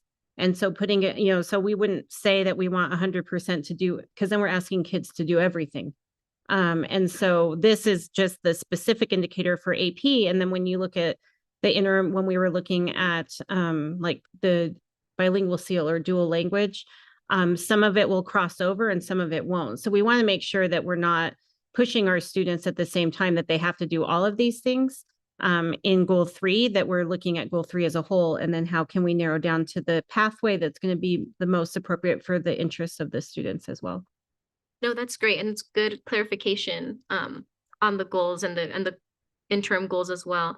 And I'm interested, it's not a question, but I am interested in seeing how many teachers see that the student is capable and would kind of push them to take AP courses, but they might not show it on their exams. And I see some smirking over there. So maybe I'm on I'm on the same wavelength as you, but I'm interested in seeing that and what that looks like. Especially, it's interested me, the conversation of standardized grading and what that looks like. I don't know if I'm a fan yet, but good conversations. President Gonzalez, members of the board, and board member Astorga, I appreciate that comment too as well, because I think it's really important that we look at things from a holistic manner, and so that we are looking as a district of how all of these things fit together, and not going strictly to one specific area or to too many areas. So I think this is a good example of the boardroom to the classroom. By the board having this as a measurement, then the teachers, whether intentional or not, think about, am I recognizing students who should take AP classes? Because it's something that as a district we're working on. I think if we didn't have it as a goal, it would be very spotty. And because we have it as a goal, I think overall, as we continue this work, the teachers start to hear it too. And so it becomes almost like a natural idea of thinking, have I thought about if this student can take AP, or if this student is going for certification? And so I think as we really continue to strengthen that work, we see it. The teachers do it more because they're not pulled in 100 different things they're supposed to help the students do, but it's very intentional. Thank you. Great, thank you. And then I said the second was Dominguez. Oh, all right. So this is a really great conversation, by the way, very rich. I would encourage us to maybe think about the fact that we're not teaching our kids, but tapping into our kids' more complex thinking, which was what my kids at Highland High School taught me. Because their lived experience, I remember them telling me one time, it was in an AP class, although I was trying to get kids into the course. It's like, we talk about real things. This is my meaning. This is my world. So they've got a lot going on. And to that point, not all kids, not all AP class enrollees go to college, and not all should. I have one in my family, but she makes damn good money because she took an AP class, and those skills took a while before she believed me. But yeah, I mean, you're unlike anybody else if you take that class. And so I have a lingering thought, or when we talk about how we get an increase. I'm looking at Black African Americans, the count of 11th grade AP course enrollments. And that's a pretty low amount. It took me back to when I walked into Highland High School, and I didn't have a whole lot. They were definitely, Black African Americans were the minority in my classroom, especially in the AP class, honors class. And immediately I knew I had to get a book that reflected their experience, because I was going to lose them. I could see the fear. So a sense of belonging isn't just about being encouraged. It's about seeing yourself in the curriculum. And then, of course, I'm looking at Native Americans, who are the next lowest enrollees, even though they've gone up. But I can remember teaching Sherman Alexie when I saw who was in my class on the fly. So how in terms of a budget question, how does our system allow teachers who want to make that quick adjustment in curriculum to accommodate? How quickly can you get money? Because I was out like begging for books, but how can you do that? How quickly does the system accommodate a teacher who has to shift quickly in terms of curriculum? Are you asking how quickly they can get the materials? Mm-hmm. President Gonzalez, Superintendent Duran Blakey, and Board Member Dominguez, that would go through our high quality instructional materials request process. As you can imagine, it's somewhat bureaucratic in nature. However, once the request is made, we do access our instructional materials budget to make the order and to deliver the books as soon as possible.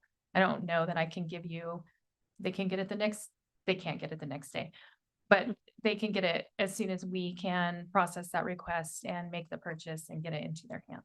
Okay, but right. So how are we talking about? 3 weeks, a month? Are we talking about next year? Board Member Dominguez, I would have to check in with our process managers, but I'm happy to follow up on that question. Great, thank you. I thought I was eager to hear what Dr. Muller-Wine had to say. Madam President, Superintendent Blakey, members of the board, what I was asking Ms. Jett, again, it's my ignorance, and I'm going to stop saying I'm new sooner or later. But I would believe our principals have a budget that they could access pretty quickly for something like a classroom set of novels or a book like that. We have a process that Ms. Jett has put in place that's incredibly efficient. But I also think that our principals probably have a budget that they can lean into in some of these situations. Like last minute, anyway, that's always been, so I was kind of whispering that. But if we can see things out in plenty of time, we definitely would get that done.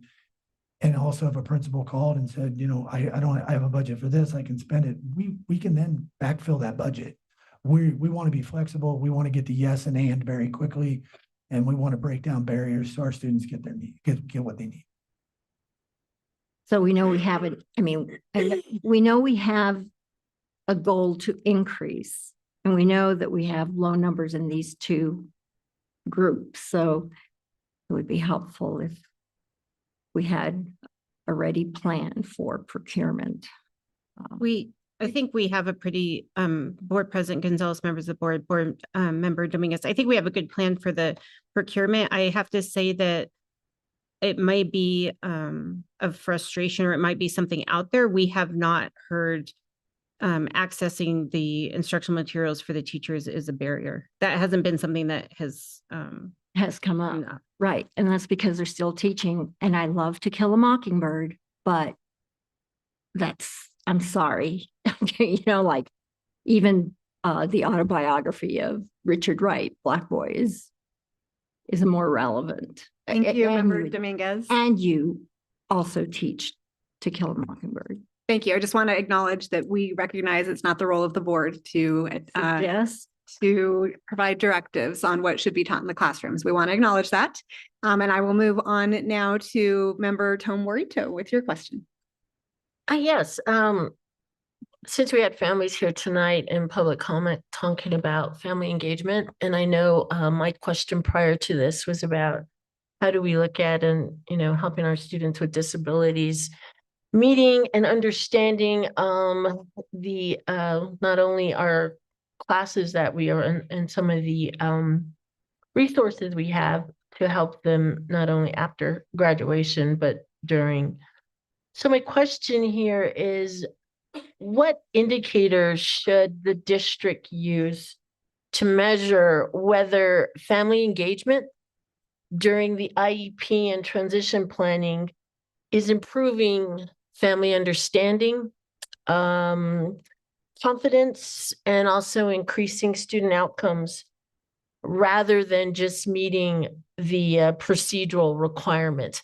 How can we make it more of a benefit as we engage families in these small places, whether it's parent-teacher conference, whether it's the IEP process, any of these requirements that we have for engaging families, that we make it more impactful instead of just checking the box? President Gonzalez, Superintendent Blakey, members of the board, and board member Tom Warito, that's pushing my thinking. I had actually, from your first question, I've been sort of thinking more about family engagement and that opportunity that we have. And really, it is in the proactive advising, and it is in a message of belonging. And though I'm not sure I can articulate a metric exactly for that, it is something we can begin to train, whether it's our counselors, our case managers, our student advisors, to be more cognizant of. I think, sometimes along those lines, that might look like a personalized invitation to take an AP class. It might look like making sure we share, and as part of our protocol, what supports are available should a student take on the challenge of an advanced placement course. In relation to that, I think, Dr. Malawine's has talked about how we normalize advanced placement for all, and that it's okay that we talk about that an AP class is hard and the struggle is normal. And we would expect struggle because that's actually an important part of teaching and learning. And so that struggle is productive and it's healthy. But we have clear next steps when a student is struggling so that we have that safety net in place. So if I were kind of thinking about metrics, I think in my head, I'm sort of forming, and I hate to use the word a checklist, but things like as we're training, like we want to make sure people are very clear in their communication with our families that this is the support that's available. It will be difficult, but we are here for you in order to make sure that you can get through this.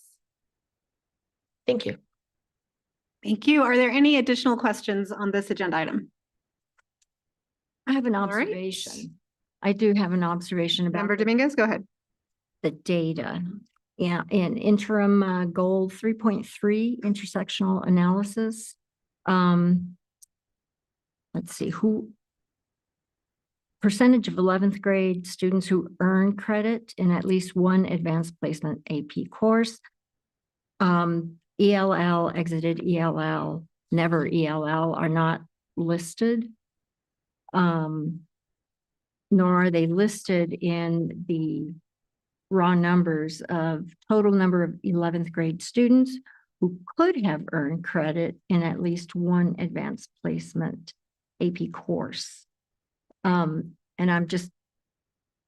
we don't have to answer it tonight, but just I'm curious as to why they are missing from the intersectional data. Superintendent Blakey, members of the board, we will get that data to you right away. Okay. Yeah, we'll send that out tomorrow. Just, yeah, Yes, ma'am. but it would be good to have it on here. We'll make sure we henceforth. have it in the future. Thank you. Yes, ma'am. Great. Thank you to the administration and thank you board members for this productive conversation. Now we must vote on whether or not we will accept this monitoring report. And as a point of clarity, we're voting to accept the report as a formal acknowledgement that we have had a satisfactory conversation with the superintendent and her team, and that we do have a deeper understanding of how the current reality for students is lined up with our community's vision for them. In order to accept, we must be able to answer yes to the following three questions. Does the reality of this report meet our vision of the goal? Is there growth toward the vision? And is there a strategy and plan sufficient to cause growth towards the vision? So I will see. Does everyone agree the answer to those three questions is yes? All right. So then the board can accept the monitoring report, confident that the data is accurate and that the superintendent is performing. So at this point, I believe we're ready to entertain a motion to accept this monitoring report. I move to accept the progress monitoring report for interim goal 3.3 advanced placement. And I'll second. This is Board Member Benavides. Thank you. We have a motion from Member Astorga and a second from Member Benavides. Can we have a roll call vote, please? Renata Tomorito, Yes. Crystal Tapia Romero, Yes. Courtney Jackson. Yes. Danelle Astorga. Yes. Josefina Dominguez, Yes. Heather Benavides. Yes. Danielle Gonzalez. Yes. So the motion carries. And again, thank you to the team for your presentation. Our next item is a discussion item, and that's a discussion on our board time use evaluation. For this agenda item, our presenter is our board secretary, Astorga. You have the floor. Thank you, Board President. So the time use evaluation is used to demonstrate an alignment between the vision and values we speak and the goals and guardrails we act on. The more alignment there is between saying and doing, the more likely it is that the school board's actions will create the context for improvements in student outcomes.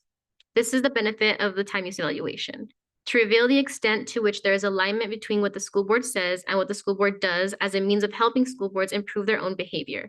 The time use evaluation form, when complete, is intended to provide school boards with concrete, measurable information about the alignment or non-alignment of their sayings and doings. This is not about identifying rights and wrongs, goods or bads, about how the school board has chosen to invest their time. It's simply actionable information that the school boards must use or should use. With that being said, I know that there was some questions last presentation about what goes on the time tracking form. So just to clarify that any time that school board members do business should be added to the time tracking instrument. So that includes school board meetings, committee meetings, ad hoc meetings, workshops, anything to that extent. So with that being said, I do have good news. Since October, most of our board meetings have been over 50% student outcomes focused governance minutes. So in October, the first meeting was 56%, the second meeting was 62%. However, there was so many meetings in October, including the budget meetings, that our monthly total was only 25% student outcomes focused. For November, again, our first meeting was 62%, second meeting was 0 actually, because it was a special on charter schools, but the next meeting was 48%, so almost at that 50% mark.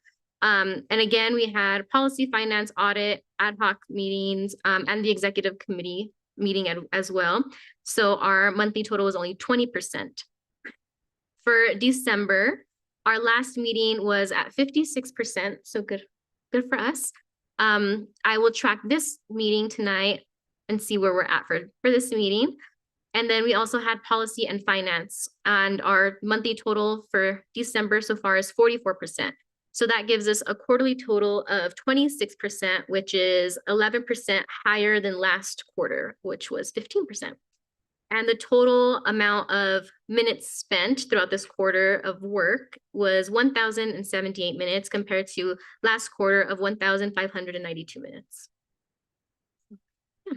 Great. Thank you, Secretary Astorga, for the presentation. And we will just open the floor to any clarifying questions from members of the board around our time use evaluation for the start of this current quarter.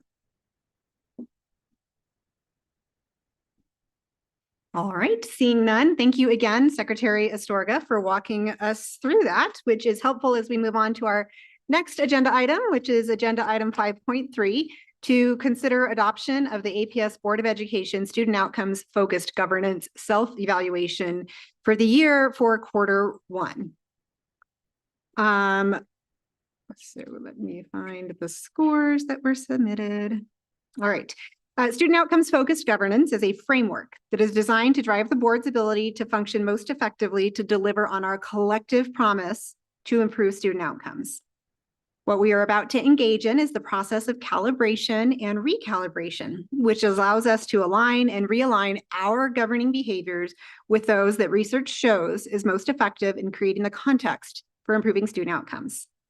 Board members have been asked to individually complete the self-evaluation form for our board actions from the last quarter. Additionally, we do have a policy for B, which is related to board accountability, which indicates that the board will monitor its process and performance by regularly conducting formative self-evaluations along with an annual self-evaluation. And the board will self-evaluate using a research-based self-evaluation tool. The majority of board members have done this and have submitted individual results for tonight's discussion. So I will review the results for the competencies for the SOFG self-evaluation. And let me get back to the table now.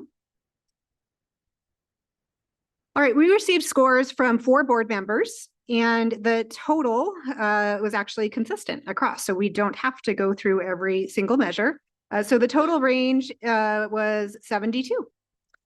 So we have for vision and goals a consensus of 35, which remains consistent since from the previous quarter. For values and guardrails, we have a 10, which also remains consistent from the previous quarter. For monitoring and accountability, woohoo! We have a 20, which is an increase in 10 points from the previous quarter, moving us into the category of lots of documents open right here. Meeting student outcomes focus. Thank you. So we're in the green category now for monitoring and accountability, which I think we've been in and out of that one. So it's great to move back in. So that's an achievement for the board. Congratulations. Next, for communication and collaboration. This is a 5, which again is consistent from where we were previously. Unity and trust, a 1, and continuous improvement, a 1. For continuous improvement, last time we did have some conversations and disagreement that we were a 3 or a 1. We settled on a 1, and we are still sitting at a 1. But collectively, that gives us a score of 72. So that is our consensus score. Now we need to set our goal for the next quarter. And so I have, again, feedback from some board members who submitted their evaluations, which again was 4 board members who followed the policy. So thank you for that. But I will open it to those board members that submitted the score to share what you believe is possible. And actually, since it was consistent across the four, I'll just read. What was submitted was that we would move in continuous improvement from a 1 to a 3, and our Q4 target would be a 74. So I'll just open to verify that that is consistent. That works for all, for have 74 as a goal. All right, great. So at this time, then we can entertain a motion in consideration of our quarterly self-evaluation. And so the motion is that we should accept our quarterly self-evaluation score of 72 points on the Student Outcomes Focused Governance Self-Evaluation Instrument. Oh, and we don't motion for our goal. Okay, great. Open for a motion and a second. I move to accept our quarterly self-evaluation score as a 72. I will second. This is Member Jackson. Thank you. We have a motion from Secretary Astorga and a second from Board Vice President Jackson. Dr. Albright, can we have a roll call vote, please? Bernardo Tomorito, Yes. Crystal Tapia Romero, Yes. Courtney Jackson. Yes. Danella Starga. Yes. Josefina Dominguez, Yes. Heather Benavides. Yes. Danielle Gonzalez. Yes. So that motion carries, and congratulations to the board for moving up a couple of points to a 72 on our self-evaluation. We have a score of a 74 for the next quarterly board self-evaluation. Our next item is agenda item 5.4 to consider acceptance of progress monitoring reports for interim guardrails 4.1, 4.2, and 4.3, which is family and community engagement. This item was pulled off of consent by Board Member Dominguez. Although the guardrail is on track, the report is complete, and we have all criteria within the report. So I will go ahead and just turn it over to Board Member Dominguez to share your questions. Thank you.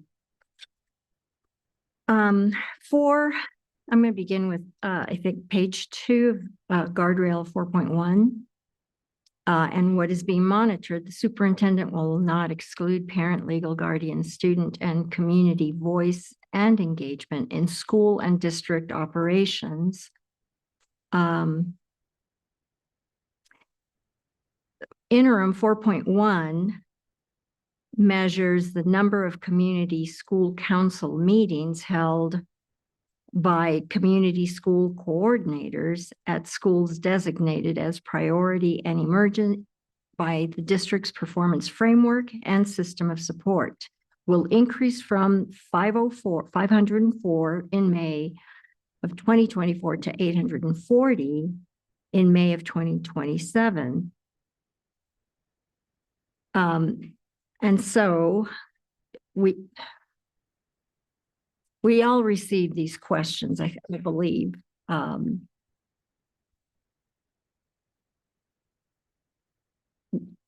My question is, how does this interim 4.1 connect to school and district operations on a grand scale?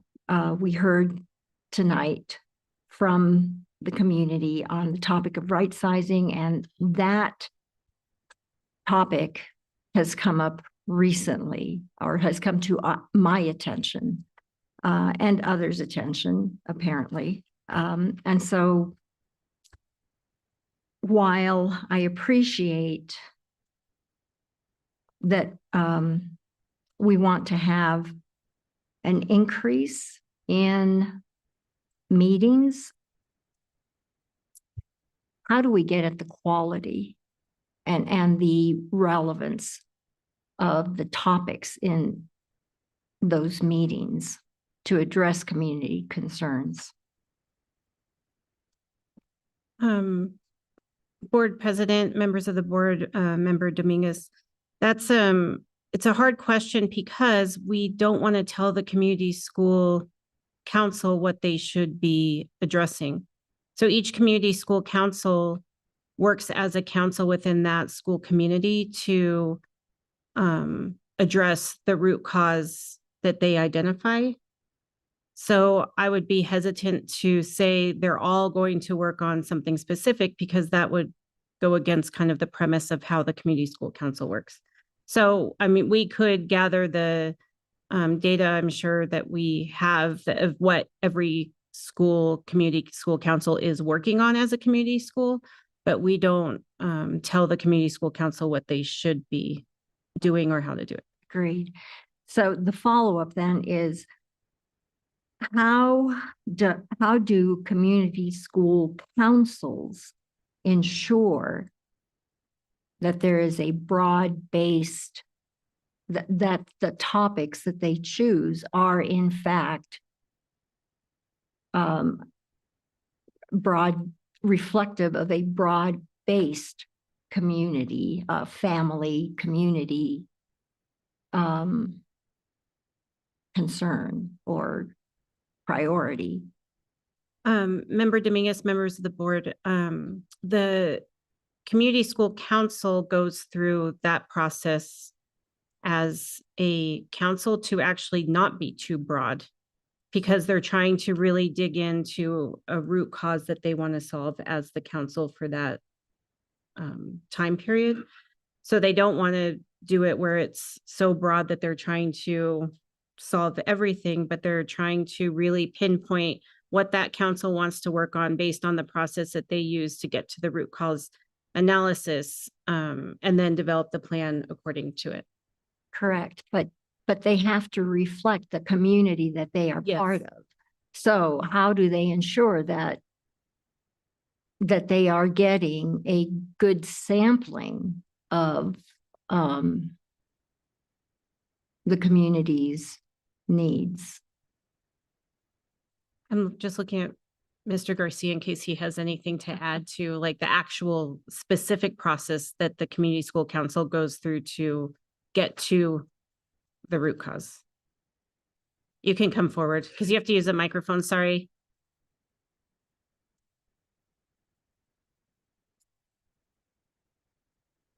Board President Gonzalez, members of the board, Superintendent Dr. Blakey, Board Member Dominguez. I think in listening to the discussion, I think the first thing that's important for all of us to know is that the Community School Council, in representing the entire community, must be a broad group of stakeholders, in the sense that as you look out into a council, you must be able to see that all the stakeholder groups are represented. You have students, hopefully, on the council, you have community partners, but of course you have students, families and staff and leadership. And so with that broad group of stakeholders, as Dr. Blakey was mentioning, there is a theory of action that we implement through community schools that allows our community or guides our community school councils and our community school impact coordinators through a process of convening, also some shared visioning that takes place, as well as a needs assessment based on a root cause that then leads to pointed interventions that take place through a continuous improvement cycle that then gets monitored over time and brought back to see if impact is going to take place. And then towards this end of the cycle, we always ask ourselves, is anyone better off as a result of the intervention that's been made? And so many times through what we call the transformation guide, we are able to monitor the pace of the theory of action that is taking place so that we know that councils are either on track or off track as it relates to the impact that they're making. And then at the end of the year, we do a transformational story that allows our councils to express the impact that they've made throughout the year. And that sounds great, except that, so what came up in public forum and in at least my mailbox was how is right sizing being addressed at that level, or where does that conversation take place if that school is one of the 20 or 30 schools that are being looked at as potential candidates for getting right-sized? President Gonzalez, members of the board, Member Dominguez, there's not 20 to 30 students being, or 20 to 30 schools being looked at for right sizing. Right sizing wouldn't really fall into this interim goal in that way. So because this is a very specific interim guardrail that's measuring the guardrail. there are some topics that don't fall into this measure. This report here is just based on the interim guardrail specific to the community school council, not necessarily measuring the topics that were covered at the community. That's not part of the guardrail. Right. And so I'm asking where it wouldn't be measured in this in any of the guardrail 4. I'm just trying to provide some guidance. Not specific, not public. specific topics are not measured in the interim guardrails.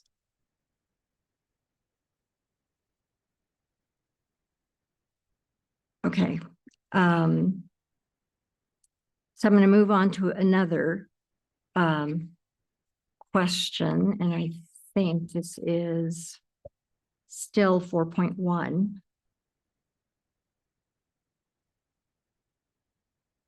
Community School Council meetings held. How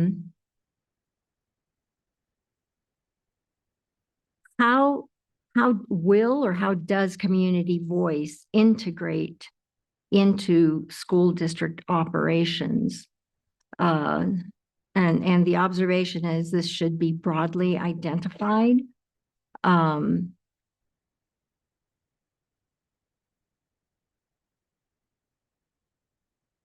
How might broad-based family and community voice materialize in I guess we're talking about something very narrow, right? The number of meetings. We're not talking, how do we capture the quality of meetings? I think that's what the issue is. That isn't measured in this interim guardrail. Correct. And so how do we, what is the opportunity for maybe improving the guardrail to that end, if any? So Member Dominguez, I just want to acknowledge that the board doesn't have a role in setting the interim guardrails. So those were presented to us by the administration, and we had opportunity to provide feedback at that point. So the board has limited role here other than to approve affirmatively or not, whether or not the administration is making progress on the interim guardrail. So I think we need to maintain our focus on that role of the board to stay on agenda. And so I understand, yes, you are making progress. What I'm suggesting or the observation that has been made, and the observation I'm also making is there's got to be a way, because we're all about improvement. There's got to be a way to make this more than just having more meetings, or in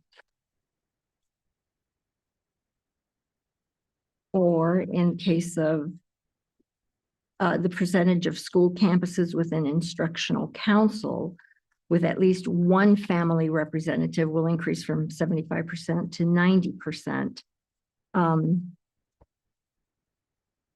This is more compliance, right? So it's so focused that clearly there's a disconnect. And so how do we improve? How do you all improve to address the concerns that were voiced tonight? President Gonzalez, members of the board, Member Dominguez, I think that it's kind of what we're measuring as an interim guardrail is, did we do or not do something specific to something that we can measure? Perception is a harder thing to measure, but we do all of these things with the intent that it's measuring something further. So just like the board has the community engagement events that sometimes you might not be able to really measure down the road what that did, but you can measure how many you had, are we getting out there? So that you have to have something tangible that's a target to measure. Within all of this, of what we're measuring, there's a deeper reason for why we have community schools. Why do we have instructional councils? Those shared decision-making are getting to the root cause of how do we get voice involved in district operations is by using these mechanisms that we already have. So this interim guardrail is just a very specific measure. It's not the end all, but it's one piece of how do we even know that we're using the mechanism that's designed. So for example, for the community school council, we're measuring this as this progress monitoring as this interim guardrail. We have taken it further, as you know, to create like the district ambassadors. How can we use community school coordinators in a relationship with the district to really get feedback on what is happening in the community? What are we doing that the community doesn't know? What does the community need that we don't know? And really, how do we leverage that work of the community school coordinator? It comes out of this, but it's not an actual measurement in the interim guardrails. And yet what you just described is super important, right?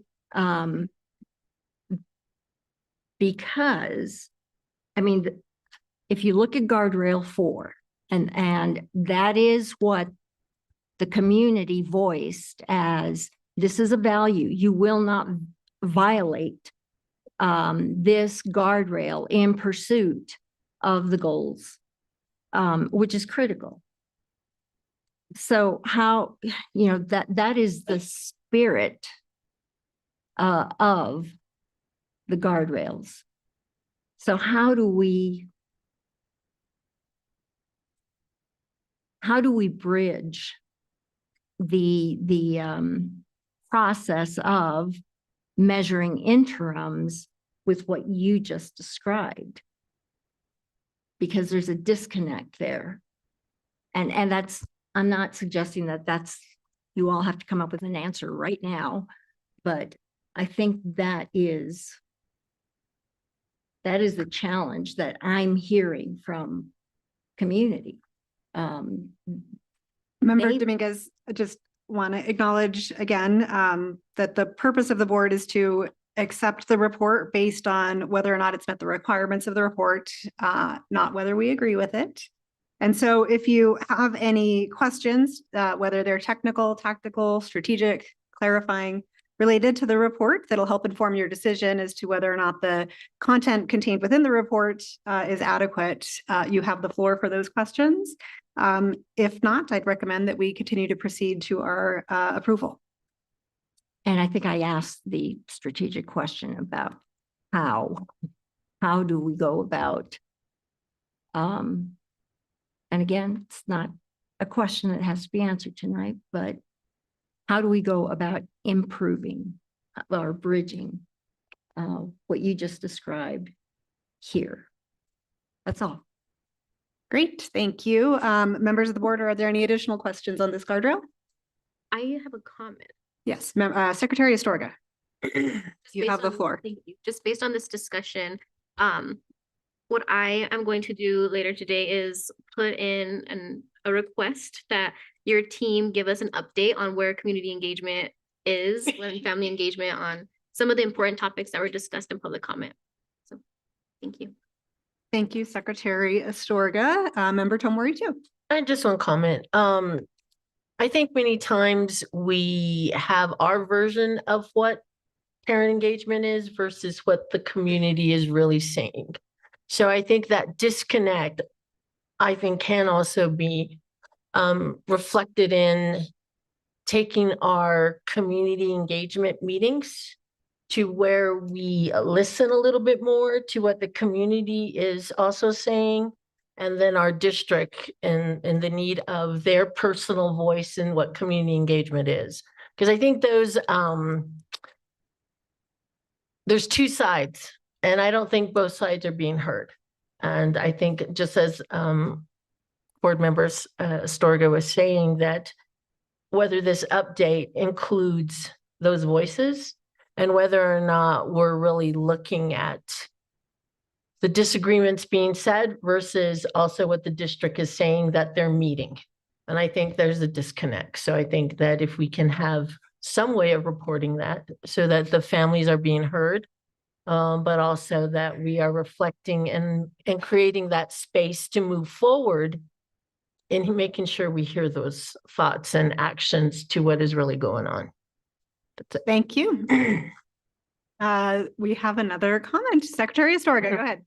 You, Board Member Tomorito, you actually reminded me, our amazing staff member, Danielle, I don't know if Daniel's here today, but hi, Daniel. He actually, I know you're in disguise with your glasses. He proposed that we do, informational workshops, for community members on certain topics like right sizing, things like that, that he presented to the new board members on our onboarding session. So that could be somewhere where we can talk about things like that, where we're hearing those miscommunications and actually providing some helpful conversations, but also information from the district to board members to community. So we are working on stuff like that. And I'm hoping that we continue to do that with the new board members. They seemed that they were interested as well. So in that update, if you can please provide some of that information as well. Thank you. Great, thank you to the members of the board. And just on that point, I do want to acknowledge that I did establish a committee to do exactly that, to work with the community to figure out how we could better communicate with them.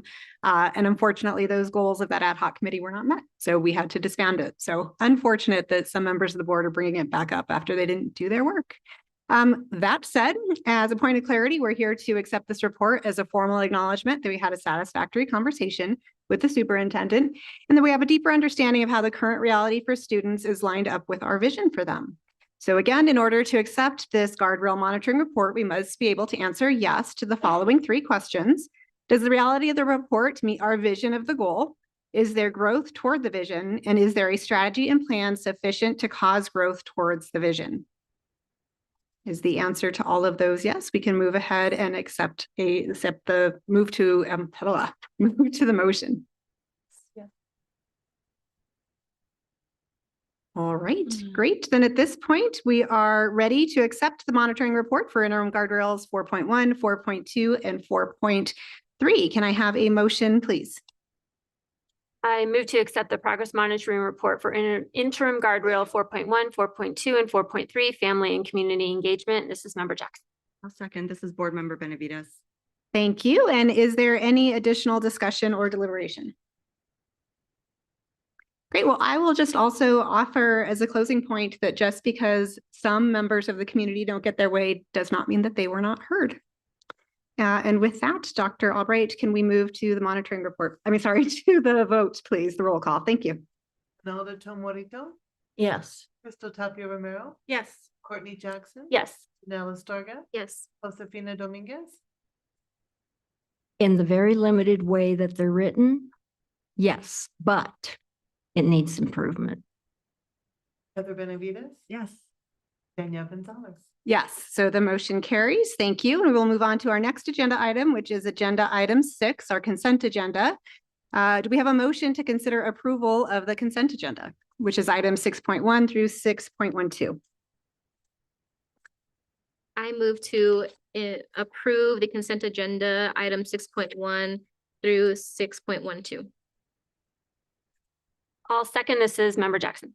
Thank you. We have a motion from Secretary Astorga and a second from Vice President Jackson. Can we have a roll call vote, please? Nelda Tomorito, Yes. Crystal Tapia Romero, Yes. Courtney Jackson. Yes. Nella Starga, Yes. Josefina Dominguez. Yes. Heather Benavides. Yes. Danielle Gonzalez.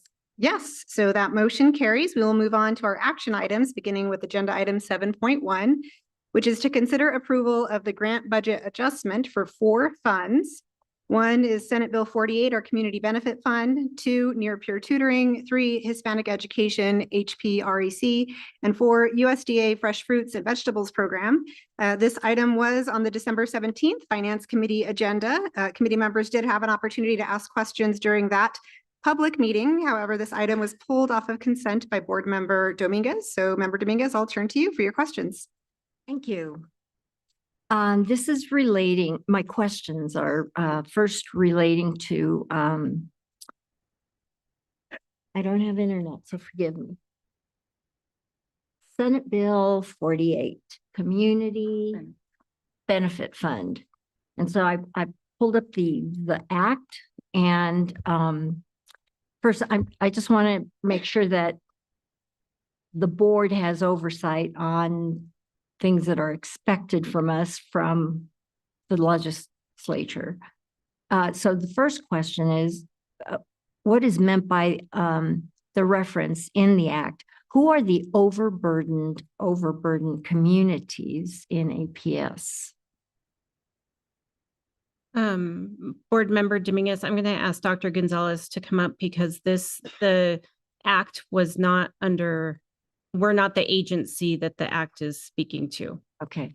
So, Dr. Gonzalez. Madam President, members of the board, Superintendent Dr. Blakey, Member Dominguez. The cited legislation directs the Public Education Department, more specifically, the Public Schools Facilities Authority, to engage in the directive in spirit of legislation. In this case, the Albuquerque Public Schools is a beneficiary of the funds. Therefore, we have been specifically invited to apply for the funds because of our ability to have the infrastructure to run electric buses. Most of the state does not have the infrastructure, ability, or capacity to do this at this time. So we were invited to make this specific application for these funds, and with the approval of the board, hope to receive the additional equipment to run. But just in summary, the directive in the legislation is the state by way of PED and PSFA. So this is beginning to make sense in terms of conversations I've tried to have with a variety of resources. So my sense of it then is that we are the overburdened community referenced in the bill. I don't know if we are or not. I think that the way that the bill was written, and we can get more information on it because we weren't really involved with the bill.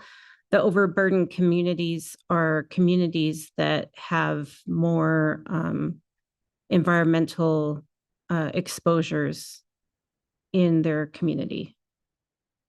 Right. That's what the intent of the, Disproportionate yes. burdens Mhm. in In climate. energy, health, Yes. housing, transportation. And I suspected when I heard that this was funding electric buses, correct? Correct. Then Correct. So the transportation aspect. So the agency that the bill is written towards decided that that's how the money would be used and invited us to receive the money for the electric buses. But the decision on the electric buses, this decision on the money that's not through us as an agency. Okay. Okay, so this evidence, the evidence of 2 annual meetings that are referenced in here, meetings with overburdened communities, that's somewhere else. Okay, thank you. Appreciate it. Appreciate that clarification. Thank you. Member Dominguez, any additional questions on this agenda item? Nope. Thank you. Then we will entertain a motion and a second for approval of agenda item 7.1. I move to approve the grant budget adjustments for 4 funds. This is Member Jackson. And I'll second. This is Board Member Benavides. Thank you. We have a motion and a second. Can we have a roll call vote, please? Nelda Tomorito, Yes. Courtney Jackson, Yes. Danelle Astorga, Yes. Josefina Dominguez. Yes. Heather Benavides. Yes. Crystal Tapia Romero. Yes. Danielle Gonzalez. Yes, so that motion carries, and we will move on to the next item, or next section on our agenda, which is our discussion items. We'll begin with agenda item 8.1, which is a review of the 25-26 school improvement and transformation plans for 20 APS schools. Available to answer questions, we do have Dr. Randy Mollerwine, our Deputy Superintendent for Leadership and Learning, Dr. Melanie Blay, Executive Director of Federal State Programs, and also our Assistant Superintendents for Leadership and Learning. Let's see, our agenda item is this is a requirement to discuss these items, a requirement from the Public Education Department in regards to the accountability of schools who are in need of improvement. Tonight, we are considering 20 APS schools who are identified as comprehensive support and improvement schools or more rigorous intervention schools under the state's accountability structure, and submitted to the federal government in compliance with the Elementary Secondary Education Act. All board members received the materials and all of the plans in advance and had the opportunity to review those plans and to ask questions in advance. So tonight we do have the opportunity to ask any additional questions and clarifying questions related to the school's 90-day plans or the process and associated budgets. So do any board members have any questions about the strategic improvement and transformation plans of these schools? I do. All right, Member Dominguez, you have the floor. So we just discussed guardrail 4 about family and community engagement. And so I'm just curious, in looking at the budgeting funds, out of the 8 elementary school that are listed, I think there are only 8. At any rate, I'm curious how it is that only 3 elementary school budgets include money set aside for family and community engagement. 5 are not including any monies for, and I understand that to some extent, to a great extent, every school has different levels of community engagement, parent or family engagement. But that struck me as awfully low, 3 out of 8. So President Gonzalez, Superintendent Blakey, and Board Member Dominguez, a couple of things. Everything that this funding, this specific funding goes towards needs to be in the school's 90-day plan. And in the 90-day plan, it's based off of data and the root cause analysis. So depending on the school, that root cause analysis may or may not include family involvement, and it may include family involvement to a greater extent in one school than another. The other observation I do want to make is funds towards parent involvement activities is one of several ways that this money can be used.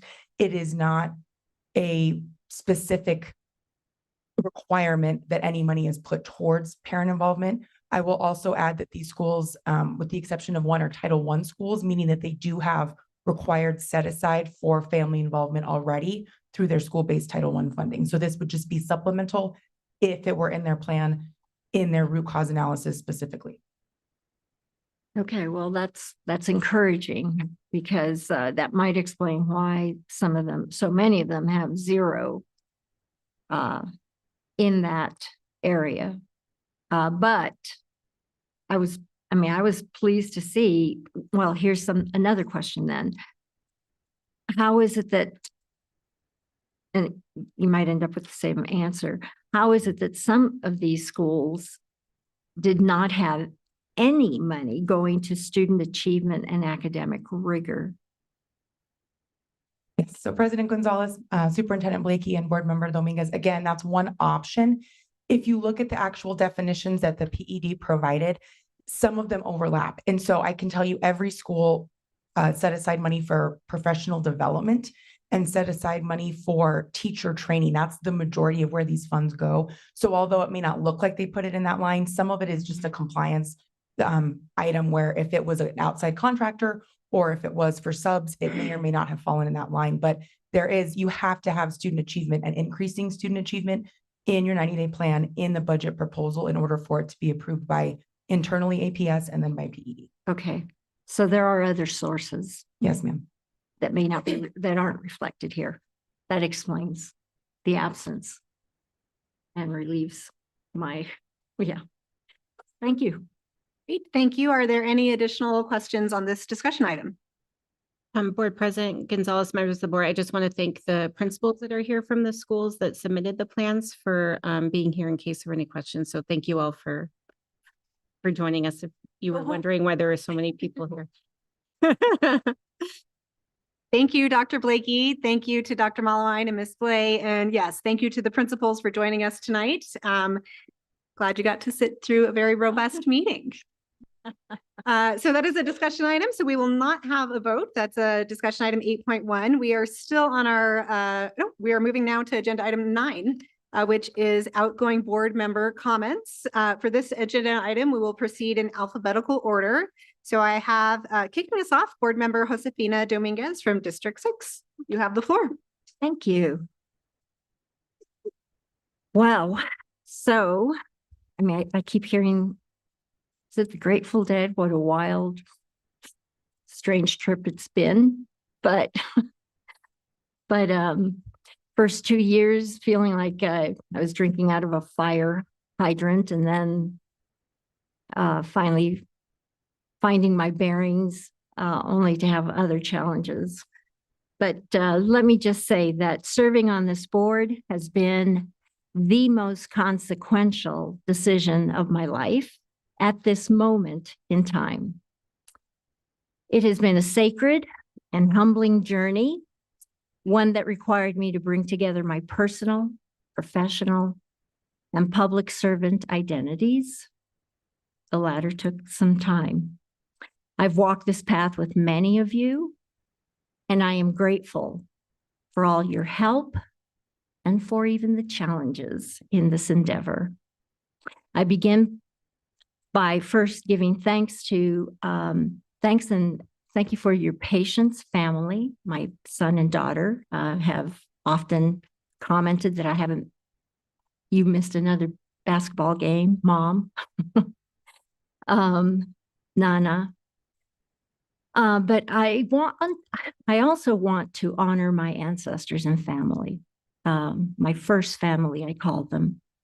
My maternal abuelita, Josefa Chepita Limon, who came from Vicam, Sonora, the ancestral lands of the Yaqui people. Her life was shaped by displacement and loss driven by government violence and greed, worldwide patterns that still echo today. I continue to learn what her story asks of me now, and that is my next chapter to delve into her legacy. My paternal grandmother, shaped by the Mexican Revolution as well, raised my father as a single parent. He became a principled leader in the Railroad Workers Union, Ferrocarrilero in Mexico, a man of measured words and steady resolve. From them, and then from my mother, I learned to cross borders, literal and figurative, to question narrow claims of belonging, to see ourselves as migrants, all of us, in a continuum. And especially through Mom, who sought understanding through art and music. That legacy brought me here. As a board member, I work to do right by all students, families, and educators and staff. I want to recognize the daily labor of families getting children to school, educators, and school staff, often unseen and unheard, whose efforts are the foundation of everything we do as a board. This institution, all of us in this room, do not exist without them.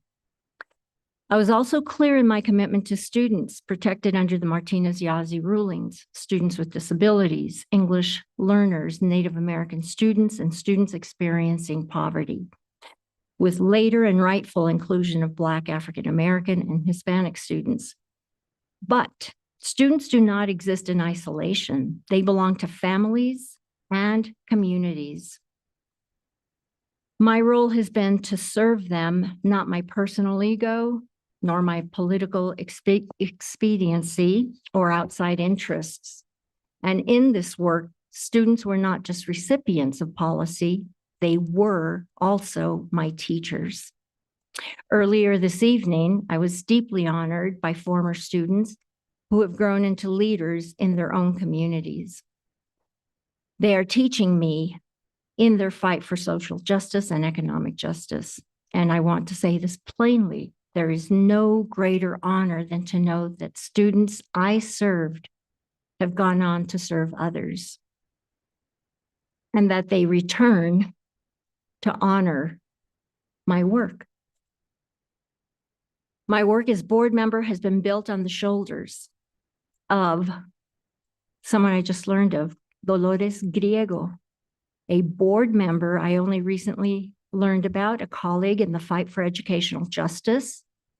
This comadre, in spirit, was elected to this board in 2007 and helped lay the research and groundwork for the Martinez side of Martinez-Yazzie lawsuit. Her family, Luisa Martinez, and her children put faces to the data and courage to the cause, compelling the Mexican-American Legal Defense Education Fund, or MALDEF, to take the case and win. This history matters. This woman matters. And she stands as a symbol of what we can do and should do. It has been an honor to serve with colleagues who do not retreat from justice, especially Ronaldo Tom Warito, a fearless advocate for children with disabilities. I have learned so much from you. Thank you. She continues to fight for educational justice, not just for children with disabilities, but also Native Americans and all children. I also want to thank Board Member Benavides, steadfast champion for public schools, for educators who do the hard work, our foot soldiers, for students, families, educators, and school site employees. And any contribution I made was possible because educators, families, and communities believed in those students, and because those students trusted public education enough to grow within it. And they helped me. They held me to account. I've learned in 68 years and after 30 years teaching high schoolers, you don't run away from the fight or from being taken to task. You listen and you walk into it, because that's what people want. And we owe it. We owe it to families and students to behave that way. And we owe it to each other. Slowing down to listen is not a weakness. Broken trust undermines student outcomes. I remain hopeful for the next board, because hope can be revolutionary, transformative, and necessary for the challenges ahead. Con toda sinceridad y gratitud a todos, I leave you all with heartfelt blessings for the work ahead. Thank you, Member Dominguez, and thank you for your service to Albuquerque and to the board. Proceeding in alphabetical order, that would lead next to me, followed by Member Tapia Romero. And so I just want to sort of share a little bit about some of the accomplishments that we've been able to achieve in the last 4 years as a board, since I was elected in 2021 and began service in 2022. I think the thing that I'm most proud of, frankly, is the strategic plan, as well as the goals and guardrails. When I joined the board and when I was running for re-election, I heard a lot from my community about there was no agreement on what was our North Star. We didn't have goals. We didn't have a portrait of a graduate. We didn't have a strategic plan. We had sort of a loose commitment to teaching students and to doing better. So the fact that we were able to establish that strategic plan, to establish those pillars, to establish the goals, to establish the guardrails and all of the interims, I think is a great testament to the leadership of this board, as well as to our community and to the administration as well. So thank you to the administration for your work on all of that. Along the way, we also were able to support the district in completing an instructional audit, which I think provided really important data about what was going on, what is going on in our classrooms, able to look at teacher-student interactions, able to look really deeply at what type of materials were used for our students, and also importantly to look at student work, because I think that's the best indicator of what our students are actually having an opportunity to do. Along with setting the goals, I'm really proud that we were able to set goal 4, which if folks don't recall was kind of an uphill battle. When we first set our goals, we agreed as a board on only 3 goals and had to have a couple of meetings to come back and to reset that 4th goal. But it was really important to our community that we have a goal. We heard loud and clear from the community that they want to make sure that we're not measuring just academics, that we are measuring what our students can do. We're measuring their strengths, and we're measuring all of those skills, habits, and mindsets that we know are so important to making sure that they're able to meet those academic goals. So again, just kudos to the board for adopting that goal and kudos to the team for bringing it into action. I'm also proud that during my first year on the board, we were able to adopt a policy related to gun safety and supporting safe gun storage by adding that to our student handbook. We were also in that first year able to update many policies, but I think policies which were near and dear to my heart and I think important to our community. We updated our policy on discipline by including more resources and more of a priority for restorative justice. We updated our policy on dress code, again, focusing more on equity and belonging and making sure that girls and kids of color in particular are not punished for what they wear. We were able to update every single one of our policies on academics and instructions, which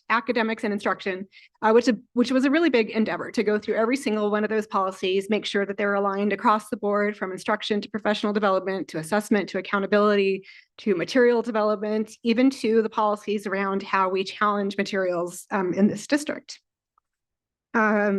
Also excited that I had an opportunity to travel with the APS team to New York City to learn about international schools and the international schools model, and to be able to contribute to the application to New Schools Venture Fund to be able to get that school into our district. Emotional about that one because I know that was also an uphill battle. There was opposition, there was challenge, but we were able to do that as well.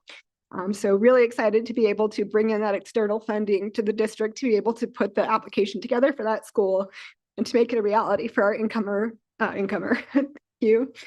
refugee and newcomer students.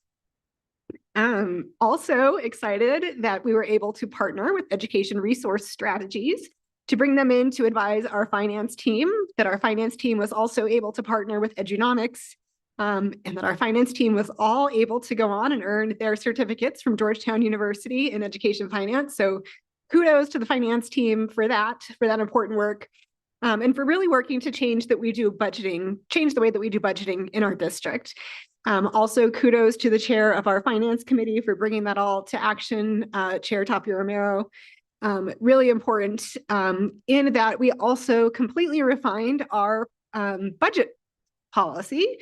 Again, making sure that we're reviewing consistently and monthly key indicators that are most important to most aligned to student outcomes, and that we have an inclusive process for engaging community in that budget development. So kudos to the finance team for that. I think another point we're celebrating related to finance is that we were actually able to spend down almost to the penny every single dollar related to ESSER and ARPA, or our federal emergency relief funds.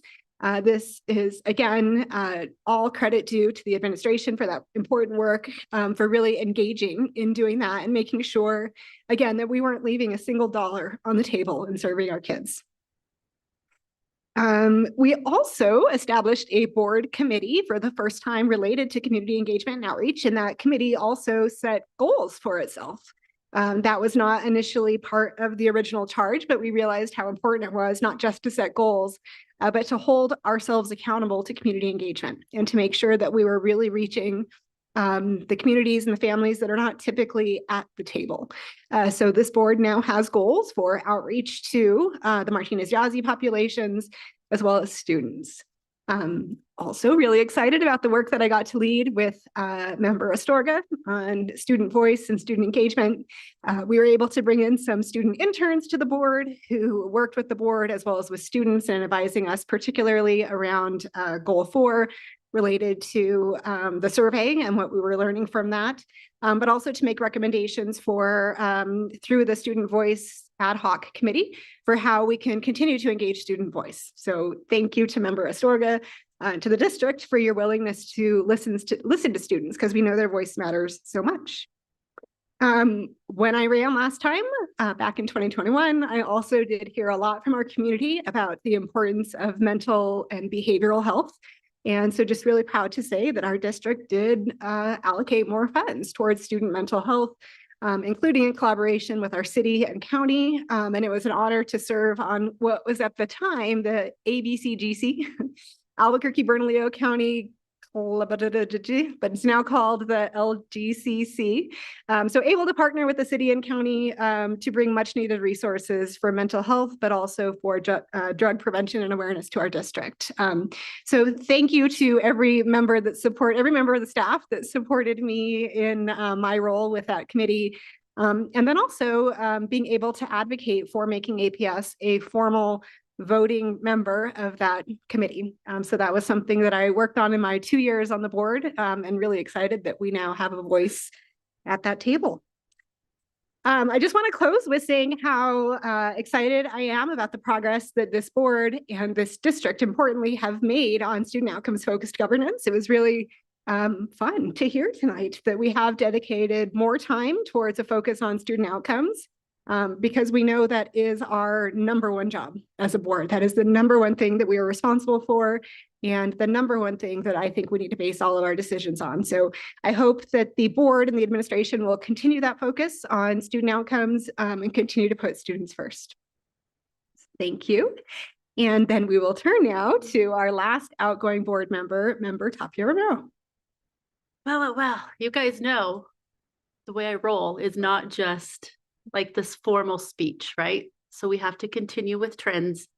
And I'm going to share with you my heart and just be me. Okay, you guys cool with that? So my gosh, 4 years ago when we started this, and I'm going to refer a lot to these two that sit beside me because they are a critical role in keeping my sanity through these 4 years and also the significant progress that we made. When the three of us were elected, I can proudly say it was never once political. You look at the three of us of all different parties. We have a Democrat, we have a Republican, we have an independent. And we were able to show that we can actually put some of those views aside and always do what's best for students. I'm so proud of that. I'm so proud that we can sit here and know that we actually created some goals. And by God, we are seeing some incredible progress.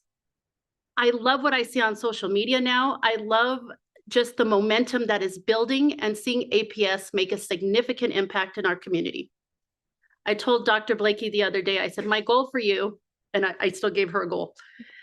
I said, I want your name on a building. Whatever that means, meaning like, I want her term here as superintendent to be so significant because we increased proficiency. We really changed the mark of what APS and the entire state of New Mexico is doing. And she was able to move the needle in such a great way with her team that she will be remembered for a lifetime. I love what she's doing. I fully support her role as a superintendent, and I'm grateful that the district has a leader like her. When I look at what's next, I pray and I look at incoming board members and I see one sitting here who's getting ready to take my seat.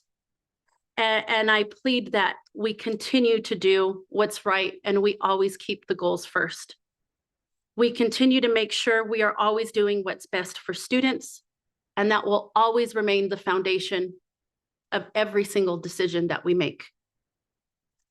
I still ask that we continue to keep the community voice, that those will help shape the priorities and continue to help us lead. And that we'll always stay committed to listening, and we will lead the way we're supposed to.